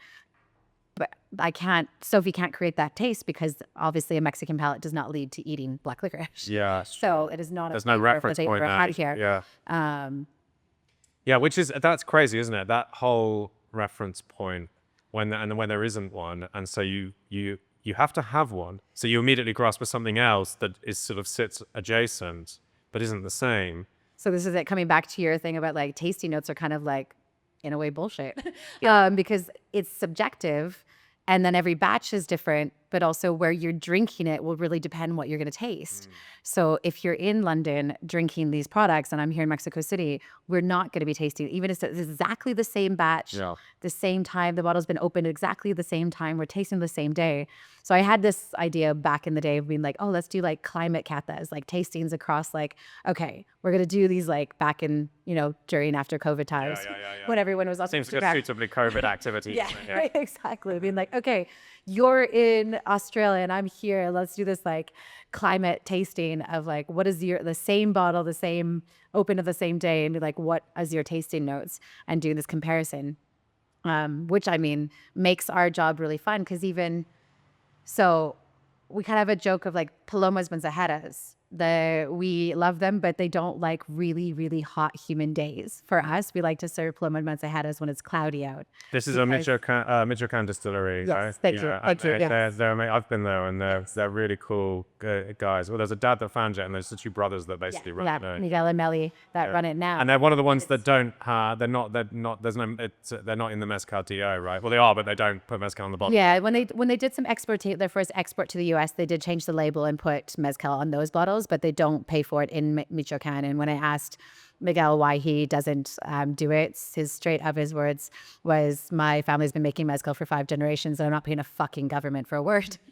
Was his exact words. Sorry, I don't know if I'm allowed to swear. No, you definitely are. Do you think, I mean, if you... And it was like, that was his words, not mine. If you look around a lot of the most prized producers in Mezcal, and not called Mezcal, but don't have Mezcal on the bottle. Thinking about Chocolo, Palomas, Don Mateo, I can see over there, I believe, are not part of the DO. It was beautiful that you just said Chocolo and Palomas, because Palomas Monsajeras being in Michoacan, they can use the word tequila and mezcal, and he has a tequilena, so he could use both of those words, where Chicolo, being in the state of Jalisco, cannot use the word mezcal. Now, it also, one thing that Miguel told me as well, he's like, not only does he not want to use the word because of paying the taxes on it, paying for the word, but also he said, he literally did say, if the Partida family from Chicolo can't, then I don't want to. Yeah. Like trying to be supportive of them being able to get to the DO. Yeah. So exactly that. And you're right. With Chicolo, they literally can't, because Jalisco is not part of the Mezcal DO.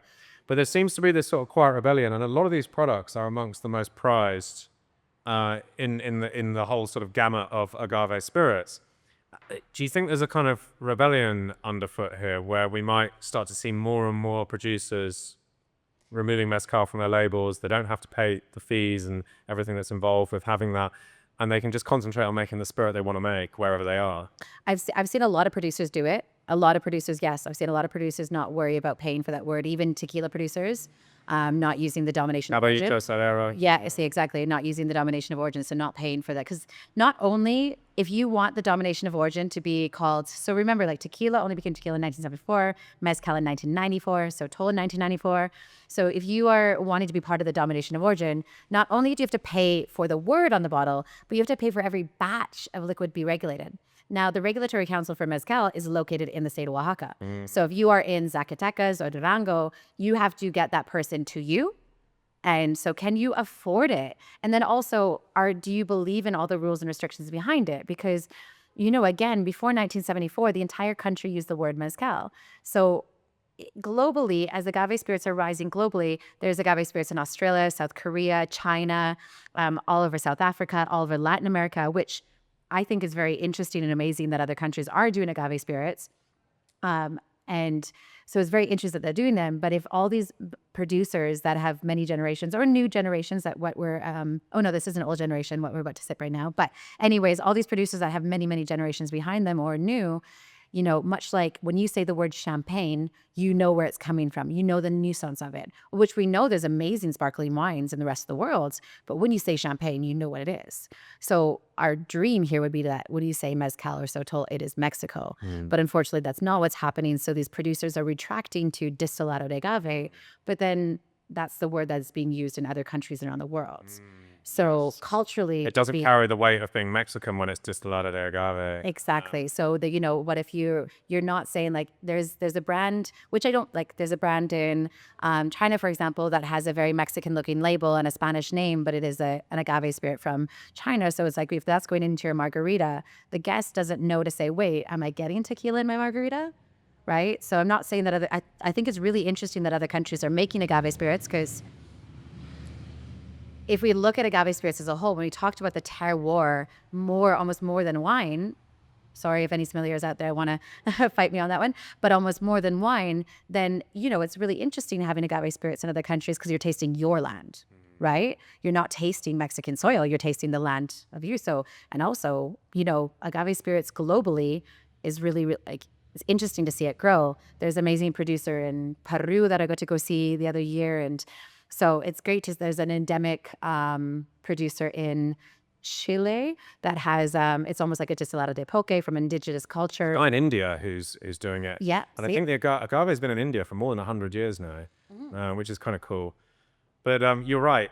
So the problem, we'll get to that in just one sec. Yeah. I just want to summarize what you're saying. I haven't tasted it in a while, and I was like, oh. Yeah, no, it's really cool. So the problem we have here is that Mexico deserves to have a certain ownership over this category of spirits, because the plant is endemic here and the tradition here is millennia old. But the word mezcal has been politicized, it's been legislated, it isn't inclusive. It's to the point where people are choosing to uninclude themselves from the uninclusive word that is mezcal, as we've described. So what is the solution here? How do we almost like reclaim that word? I mean, that's a really tough thing to answer. Not as like, again, as like not being a agave producer, and that's why when I said, like, when we talked about the, you speak to a lot of producers and you speak to a lot of other people in this industry, and I have as well. What do you sort of feel like the sentiment is amongst producers of this spirit? Where? Because this is it. Because some of these smaller producers, they don't get the sorry, sometimes I hate using that word smaller producers because they're not small people. They're amazing, Yeah, sure. great Yeah, people. but But you know what I mean. But anyways, they don't get a seat at the table, but sometimes they don't even want the seat at the table. Yeah. You know what I mean? Because it's like, I can't be bothered to do it. Or, you know, so it is a lot of the times the seats at the table, they're really not saying that there are some people that have seats at the table that are really, really great people. But then there are also a lot of people that are big corporations that they can buy their seats at the table just to fund their brands, which I think is dangerous for keeping this culture alive. I think it should be the dream with that anybody who wants to sit at the table should be able to sit there. If you know what I mean, you shouldn't be able to buy your way there. But I guess that we could dive into politics globally. yeah. You could, that could. Yeah, it's consistent. I was like, yeah. we can dive into any category about it being unfair. If you like, I'm sure Henrietta talked about this with tea, coffee producers, and you know, it's of course with Agaves, it's in that same thing. So to see the big change, I think what it needs right now for me, from what we see, is people like you and what we're doing here at Salon and like other amazing tasting rooms across the country and other places. Like I love seeing like you can see Mexico is on fire globally, right? So when you can go to amazing bars around the world, what Hatcha does in London, Cafe Pacifico does in London, what the Cantina OK guys do in Australia, you know, what the guy, oh my God, let's cut that one out. I can't remember the name of it. Those other people. I was like, the guys from Las Gringas in Lisbon and stuff like this. There's amazing people doing great work around the world for agave spirits. And this is it with, like you said, when you come and you see it and you taste it and you fall in love with it, that love is going to really help all of these people. So more education and caring about what's in your glass. You know, where does it come from, and paying attention to it. And again, I think we could think about all categories globally about that, right? If you are, who are you buying from in anything that you do in life? You know, here in Mexico, I shop at my Mercado. I don't go to Walmart. You know, I shop at the Mercado. I know my people that I go to every single week for my fruits and veggies and stuff like that. So, you know, it's always that, who are you supporting? What are you putting in your glass? And do you care where it comes from? And the more people that do that, can make huge ripples. Sure. And it's especially easy with this, I think, because it's so fucking delicious that you really can't help but give a fuck once you get into it, right? It's definitely very addictive in that sense. Because so what's in our glass right now? Yes. Sotol Fernandez. This is really cool. So another female Sotolera, but her family, so her dad is Benvenido, which, by the way, he hates his name because his name means welcome. Benvenido. Yeah. That is an interesting name. I'm sure there's many different social situations. Yeah, where that which could means cause welcome. problem, yeah. Like when you say, hi, welcome, Benvenido. And he's like, yeah. So, but he's an amazing man. Particularly if you're angry at him, it would be annoying, wouldn't it? Welcome. Welcome, Benvenido. Yeah. She'd be shouting, welcome, screaming, welcome here. But he's an amazing man. And so his Sotol, so Chihuahua is one of the largest deserts, right? It's the biggest state in Mexico and very, very large desert. Now one of the other, so some of the Sotols that we did try, we had Durango, we had Colila, and that we didn't have a desert Sotol from Chihuahua. This is actually from the city called Madera, which Madera means wood. It's a pine. Same as the island. Yeah, so it's a pine forest. Yeah. When you drive in, we were silly with the first time we went. We're thinking desert, so we packed really warm clothing. No, Madera was cold, chilly, but smelled like pine forest. You were in a pine forest. It was amazing. Now, the first time we got to visit Benvenido, because remember, Mezcal, Sotol was only legalized in 1994. So it was very... these sotoleros were hiding in the mountains, in the desert, in the forest to continue to produce Sotol. And this is many generations of Sotol producers. But so for this Sotol is from Norma, which is the daughter of Benvenido. Now, she lived as her family. She tells stories that she was living as a nomad until she was 10 years old, right? So this is her first batches under her father, which is, I think, just so beautiful. But when you talked about driving up to viñetas or mezcal producers, it's an open landscape. My first time visiting producers in Chihuahua for Sotol, of course, when I got there, I was like, of course this makes sense. But it kind of blew my mind that when we're in the city of Madera, we're driving up to a house. And I was like, but where are we going? Of course, it was literally done in the backyard because it was inside the backyard, because it was could not be open, it could not be seen. It was like, and I was like, so it was wild, like visiting like Lupe, and do you see like that pininess? Yeah. So again, talking about like where it comes from. So this is this big pine forest. So for me, the Sotols from here is just like these big pine notes. And again, I'm getting that chicle or that mint gum thing happening on my palate. It's got that but it's very minty. It's very piney. It's really green, which is just so much. Always seed kind of thing. It's I mean, again, like going back to the sort of cultural sensibility in the way that steers production of spirits. You're like, you've got to imagine pine forests around you. That's what you smell day in, day out. Yeah, that smells good. Yeah, that's bottled. That's where we're gonna bottle at. Is like this is where it's coming off. So this is, I always think there's this additional level of terroir to spirits, and I actually think this transcends all spirits. It's not just agave spirits, but this sort of local terroir that is the human sensibility in the area that you're around, and that could be food, or it could be the trees and all the plants that are growing, or even the animals that you eat, or whatever it is. Sweet. And then that kind of, it comes right into it. What's it like? You still good for more? I'm good for more. Okay. What's it? What? I don't want to turn down the opportunity because it's so much delicious stuff. And I was honestly, like, guys, we're also just like taking tiny sips. We're good. yeah, we are. We are. I mean, if we weren't, then we'd be in trouble by now. Well, but you also like if we weren't. But remember, we talked about something about being quite high. Yeah. On mixing the species. But sorry, go ahead and like we can come back to No, I was going to say, agave spirits, from a sort of practical production point of view, has traditionally been an extremely male-dominated industry. Women have always sort of played their part. There's been sort of sale of it, taking it to market. I know historically some women were in charge of actually running the business, the account side of things. But nevertheless, the perception of it is largely that of a very male, hardworking, blue-collar, salt of the earth kind of profession. So, and we're seeing a growing number of women producing agave spirits. yes. But also women as ambassadors for agave spirits, like yourself.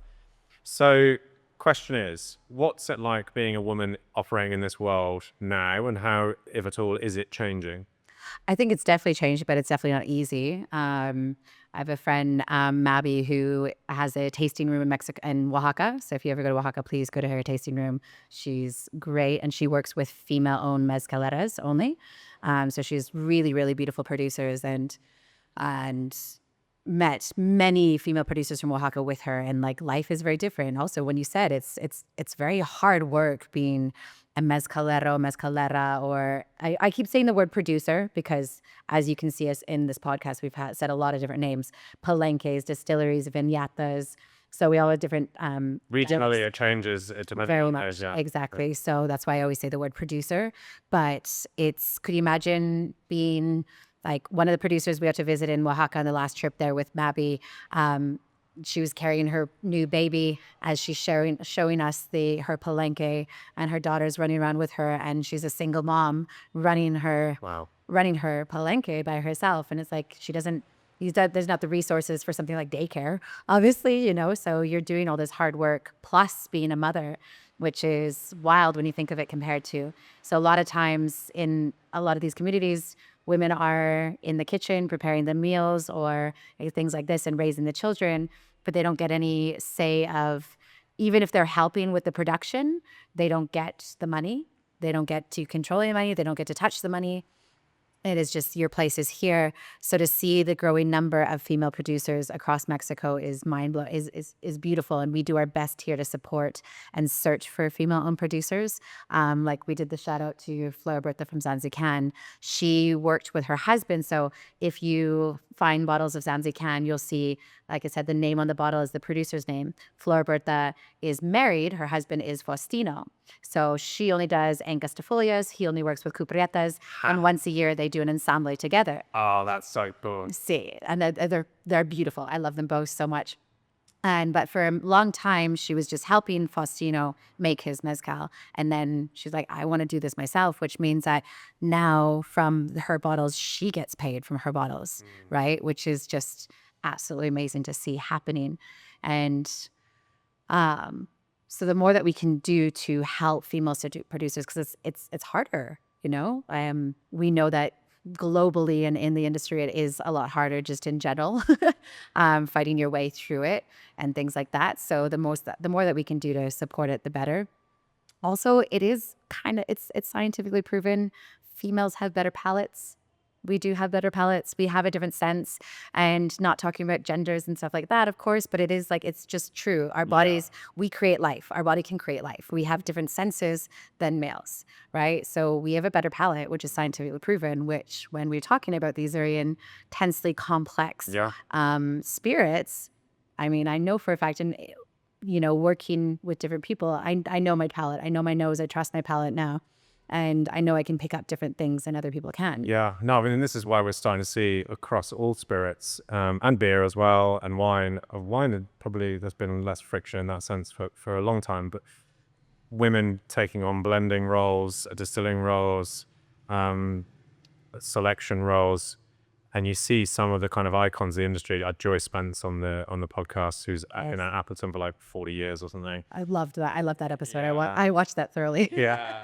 And like, as you say, like it's proven, probably for good reason, that women can taste better. I mean, I guess men did more hunting, women did more check it's actually not poisonous before it goes in the mouth of your child kind of thing, you know?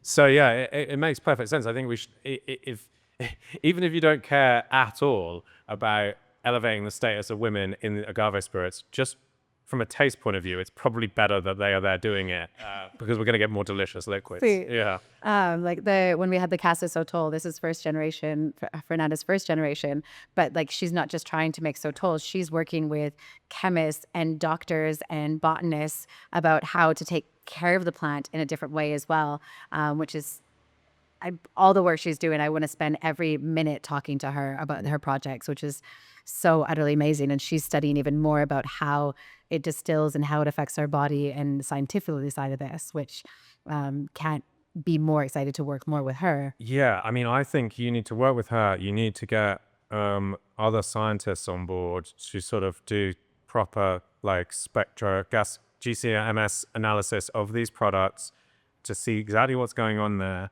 and to try and I think it's really important actually with the work you're doing on emotional response to agave spirits, that there's that sort of qualitative assessment of it by itself, purely, you know, a subjective assessment of what this is like. But I think that in combination with a scientific approach to it as well could be such a compelling story. This is like, and so I told you about our friend Maguey, who has a tasting room in Oaxaca. She's doing similar research with us, and we are all very open. Was this a woman thing? Like, it seems to be. I was like, you brought it up, that we're just extremely nerdy, but also like caring so much about how it affects our body and how we're going into it and all these things. And I mean, the other interesting thing is like how I said I was like maybe a little bit crazy on my trips around Mexico, but it's also very different for us to travel, for me and Sophie to be traveling around Mexico the same way as I have some very great friends from Italy, the guys from Punta Experiencia, and they just jump in a truck and they just drive around Mexico free willingly as much as they want, where that's not, I can't do that as free, right? It's not as safe for women to, I obviously can't do that. We can't drink the same. We have to be very copus mentis at all times. We have many different things that we have to look at. And I mean, when I first opened my salon, there was a product that I really loved and I really wanted to stock it. But unfortunately, the guy was only interested if I had a boyfriend or not. This has happened many times over the years.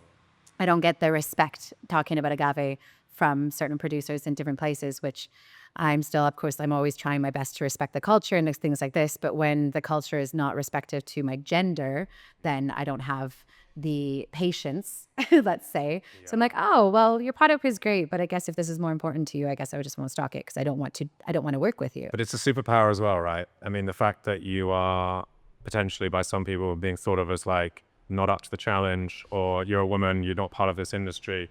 That's the sort of impetus, the driving force that you need to go, okay, fuck you. Okay, let's, you know, we'll come back and reassess this in a year because I'm going to work my fucking ass off to make sure that I know everything about these products and understand these cultures and can communicate that properly. 100%. And also, like, I'm not somebody who believes in cancel culture. So if some particular people that I decided not to work with want to come back, they're more than welcome to. Doors always open. They're more than welcome to, but there has to be a change of attitude. There you go. Yeah. Or change of respect, I guess you could say. What we have in our glass right now. So we have gone back down to Guerrero, and we are drinking a cupriata from Guerrero. Now, this was from, so this is from 2024. So yeah, last year, my birthday last year. This is where I went for my birthday last year. And we went down to Tiawi in Guerrero. This is 100% cupriata. And if you see the lot number, it says Megs and Sophie. So we went to go visit them on my birthday, and they were expecting to get 40 to 45 liters from the second distillation when we're there, but they told us that the mezcal gets scared with new people. So they only got 25 liters out of the entire batch. So we bought the 29 bottles and thoroughly. And so that's why the batch says Megs and Sophie. So Tiawi means vamos in Spanish. They speak Nahuatl there. It's a community of around 1,500 people. The biggest batch that we've had from them is 50 liters. The smallest batch has been like 20 bottles. So they produce mezcal when they have other agave species, but usually here at Salon, I tend to stick to buying their cupriatas just because I really love using their products to show this is from November, this was from May, this is from July, because every month you can see how wildly different, same agave, same process, everything, but just that time of year of fermentation is just yeast and temperature. So different. Yeah. So going back, I like to say that a lot of cupriatas from Guerrero have this like bitter chocolate note to me. For me, this is very chocolatey, but it's like, like the Cadbury chocolate that has lots of fruits in it. Yeah. It's like fruity chocolate. Yeah, you're right. It's got the raisins as well. Yeah. That's a great description of it. It's a fruit in a bar. Yeah. So sorry, guys, if you want to trace this one, you really have to come see me and be nice to me.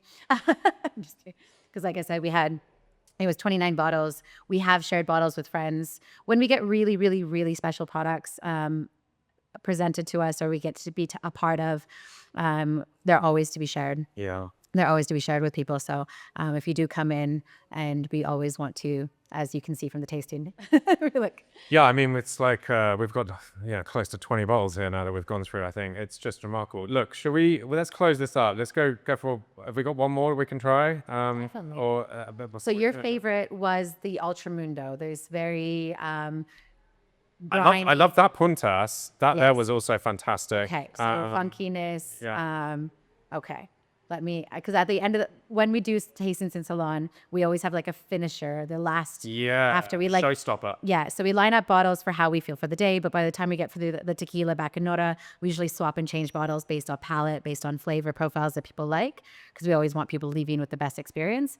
So now I'm like, okay, now that I can see what your favorites are, I mean, don't get me wrong, I love them all for their very idiosyncrasies and their diversity. But now I'm quite excited to see like what we should pull as the funky last. Yeah, those of you watching on video, of course, what you can't see behind the cameras is there's even more products littered around the place. So you have more or less on average around 200 bottles at a time.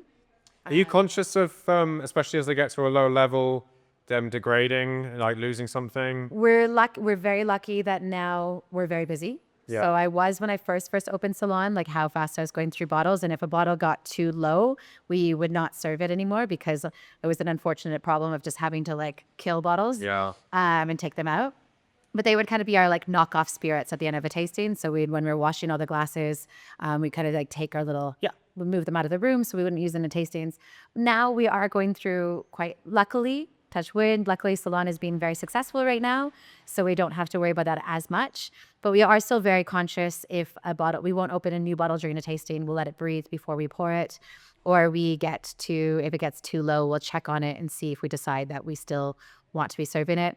Also, usually our tastings are more than a few people, so if a bottle does get quite low, it's not going to go very far in that tasting. So it's this really tough job that we have to just appreciate these outside of the tastings. Nightmare.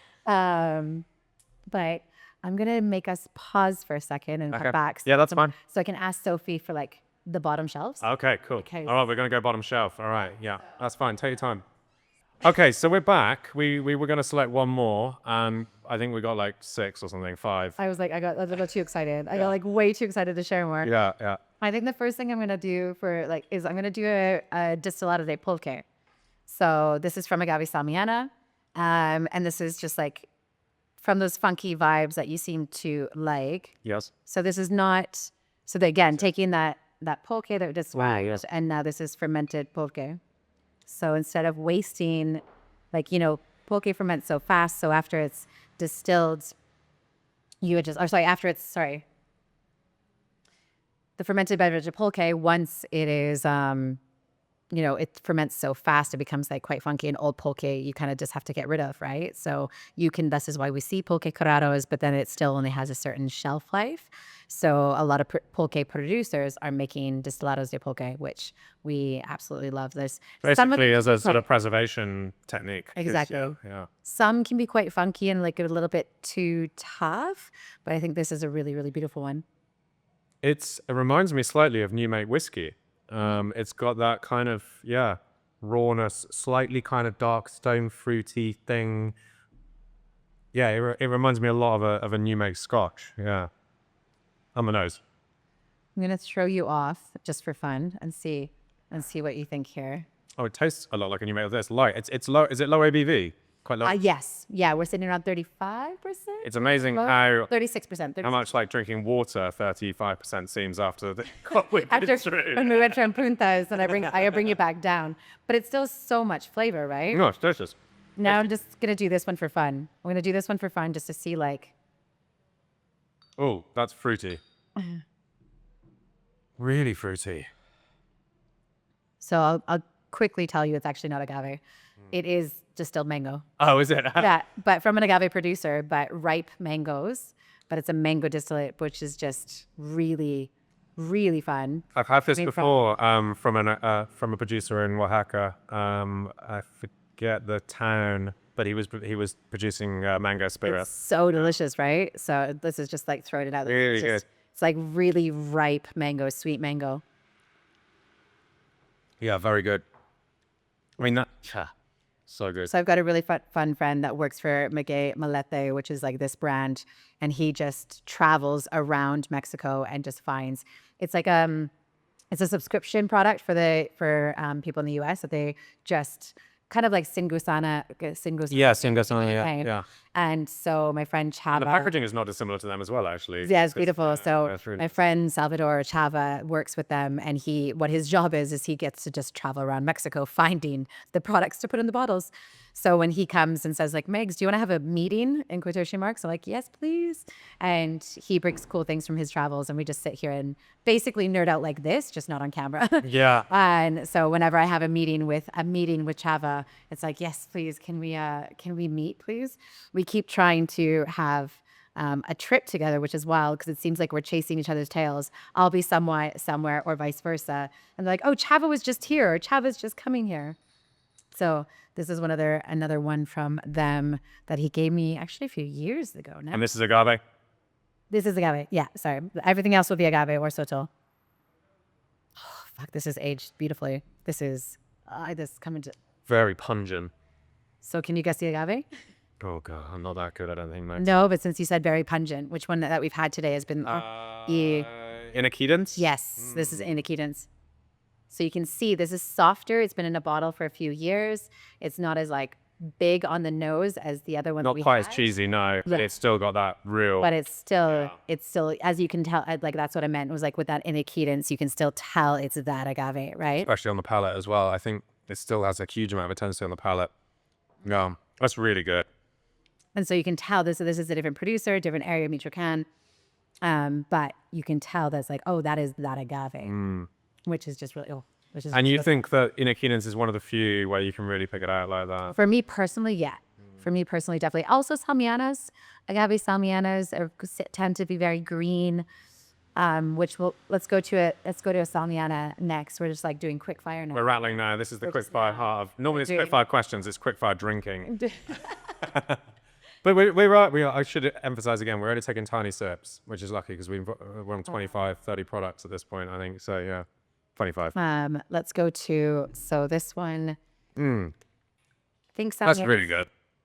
So Salmianas, again, is a generalization. Well, it depends on the state. So we're going back to Durango. So Salmiana Verde from Nombre de Dios in Durango. Now, for me personally, they just don't have that really big as much earthiness. Now, this one is cooked in an earthen pit where that wood is getting put in, and then the agaves are loaded on top, kind of the same as you find in Oaxaca. But then there's also a style in the state of San Luis Potosi, which San Luis Potosi tends very heavily to be salmianas as well, and they ferment with pulque. But the style of ovens in San Luis Potosi, they have these kind of like inverted conical ovens above ground, which the stones are sealed, and they put the wood underneath the stones. So then that's like Raicilla, some of the Raicilla producers use those adobe ones. Well, the adobe oven, but you're still kind of putting the wood inside, then you're starting the fire with that's like a above ground pizza oven style. Above ground clay pizza oven is that adobe style for a lot of Raicilla producers. But what I mean with ones from San Luis Potosi is what happens is like they have this like the mount of the stones, but they're sealed, and then underneath is where the wood goes. So as it burns, because those stones are sealed, you can't get any of that like wood smoke touching the agave as such. So again, as a generalization, there's a lot of producers from the state of San Luis Potosi that tend not to have any smokiness, right? Or any of that as intense earthiness. So your salmianas from San Luis Potosi tend to be a lot more green, a lot more just showing the species of the agave without the cooking process imparting flavor on that. Yeah, there's no smoke in that whatsoever.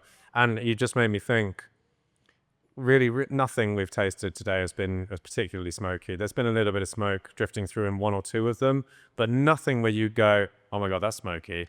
And I think that's so interesting because just the common perception, even amongst bartenders who should know better, is that mezcal is smoky, you know? And we have a lot of people that come for our tastings that walk into the tasting going like, I like tequila, but I can't drink mezcal, or vice versa. And like, I like mezcal, I don't drink tequila. And we're just like jokingly in our heads being like, it's okay, you're wrong. But I was like, but our challenge here that we always want to do, like a challenge that we take on very excitedly is like, it's okay. Don't worry. Just trust us. Let's see if we can find something for you. And then this is it. And like, I kind of say this often is that if you've only had a mezcal that is that really heavy smoke bomb espadín from Oaxaca, it's kind of like you've only tried a dark roast coffee from a very big producer, a very big commercial brand of coffee like Starbucks, right? So if you've only had that really dark roast coffee from someone like Starbucks, and it's not even attempting to diss them as a company, it's just the fact that it is an over roasted coffee bean to create consistency globally. So for me, that really heavy smoky mezcal, it's like trying to create a profile to make this marketable in one way. And that's why I don't think smoke is a bad word. It definitely does come through sometimes in certain products. It just really shouldn't be your only descriptive word. So when I've tried some mezcals that is like licking that burnt stuff off of a barbecue, then it's not agave. Because if you taste cooked agave out of an oven, it is sweet. It's like honeyed sweet potato. And it might have that earthiness from the cooking process on top of it, and it's roasted and it's delicious, but it's sweet. So if that's been removed from the plant, then well, it's just a shame, apart from anything else, if it's been covered up by smoke. And as you say, I think if you want to be cynical about it, you could say, well, you know, I don't know, underripe agave or not much attention paid to production practices. Oh, well, we'll just cover that up with smoke, you know, and put it out. And at least we can be consistent because it just tastes fucking smoky, right? Exactly. It just tastes okay, and then we can market it this way, and we can produce and keep it consistent globally because this product will change so much from batch to batch. Oh, yeah, I've realized this. Right, last one. Last one. Last one. Okay, so we're going actually back to the state of Oaxaca, very north of Oaxaca, kind of on the border. And this is one of 12 bottles. This producer is very small. Every batch is between 12 to 14 bottles. Wow. Madre de Dios. It's an agave cuprieta. Now, it is fermented in cowhide. So it is, and the reason they ferment with cowhide is actually they don't have much wood in the area. So it's just resourcefulness. Which is often the case with these spirits, right? It's like, you know, there was no copper stills because there was no copper, right? And you use wood. There's the Filipino model, but actually there's the clay because we have clay here, or we have wood, we can make staves, or we don't have the ability to make staves, we'll hollow out a tree trunk. It's that, Just revert. Yeah, exactly. that's the resourcefulness. It's like you adapt it to whatever you have in your environment. And again, it plays into that cultural terroir, doesn't it? And that is exactly what happened here. So, of course, when we're doing tastings in Salon, we ask people if they are vegetarian and if they want to have it or not. But it is just a resourcefulness of the rest of the animal is completely used. And so they stretch out, they dry out the hide, they stretch it out, and they ferment in the hide. So it's really great here. So it's fermented tinas de cuero de res. And they just do really small batches. So we've had them here a lot, and it's just a really beautiful product. But It's really nice. 12 to 14 bottles. It's one of those mezcals that, again, I think all the products that we've tried today are beautifully, beautiful done. But again, and this one is just one of those mezcals that I have a few ones in the room. Oh no, actually no. I was like, this one always has a certain note of tamarindo for me, of like really sweet tamarindo. But sometimes when a product is really good and really rounded, you're like, what is the note I'm getting? Because it's savory, it's sweet, it's hitting all the code, it's coating my whole palate.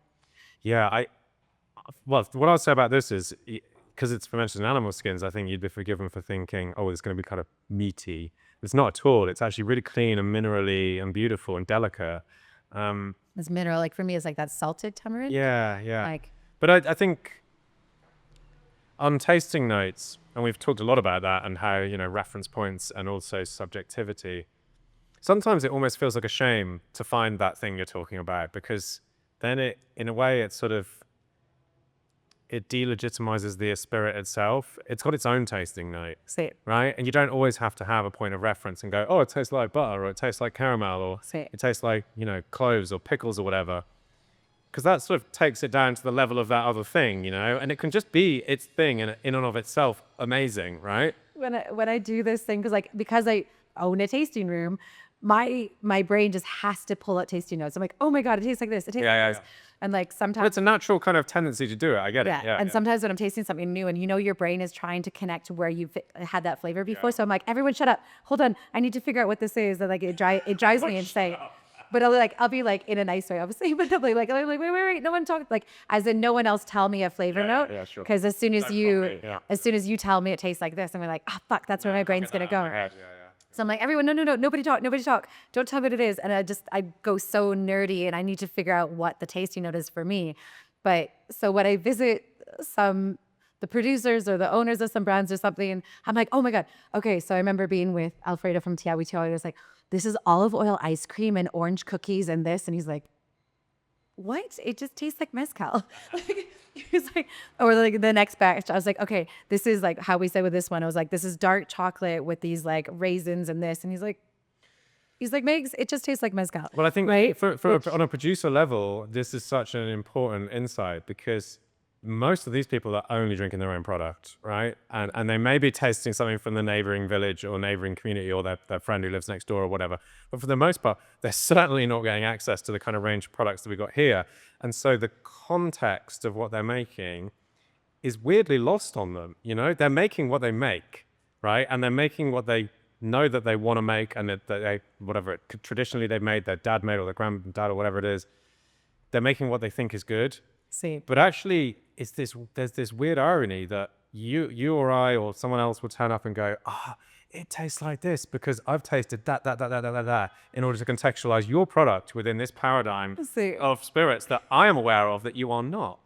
It's like when I first opened the room and I had amazing producers come into the room and I was like, what the fuck am I doing here? I like imposter syndrome heavily when I first started. I was like, what am I doing here? How am I going to talk about mezcal to this many generation producer? But then this is what I quickly realized was that, okay, I'm maybe talking to a producer in Oaxaca, but he's not been to Chihuahua and has Sotols from there, and vice versa, and Raicilla producers, etc. across the country. It was like, oh, like I'm not going to try to tell you what Oaxacan mezcal's like. But have you tried this raicilla? Have you tried this lechuguilla from Colila and everything like this? And so like, oh, okay, this is wild. Or my last trip to Oaxaca, I went with a really cool brand called sorry, I went with a really cool brand called Cara Cara, and I was the first time visiting since the brand has launched, and the producer was like, "Sorry, what?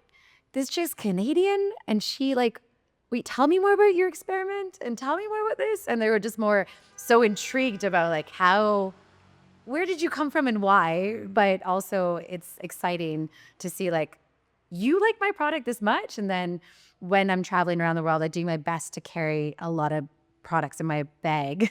I just went to Cayman Islands and I had 15 bottles in my suitcase, vacuum sealed.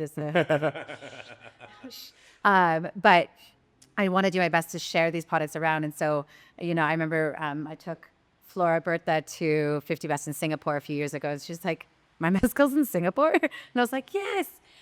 So I've had just an amazing response from the beautiful producers that we get to have a relationship with, that they're like, when they see what we're trying to do here, and they're like, "She's crazy, but this is really, really cool what they're achieving."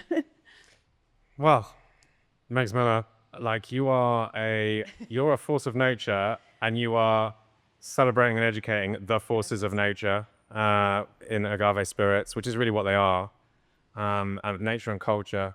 Like this has just been such a fun tasting. We've tried so many amazing things, and I'm someone that's fairly aware of the diversity of these products, and yet what a journey! Like just amazing. Thank you so much for having us.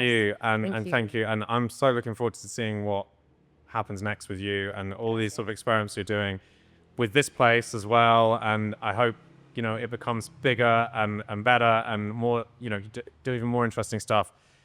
I'm looking forward to seeing more of your travels as well. So look, thank you for what you're doing, and thank you for the conversation.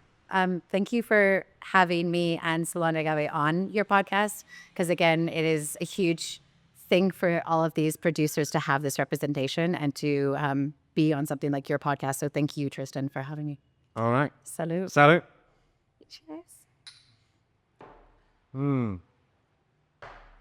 That was fantastic. So good.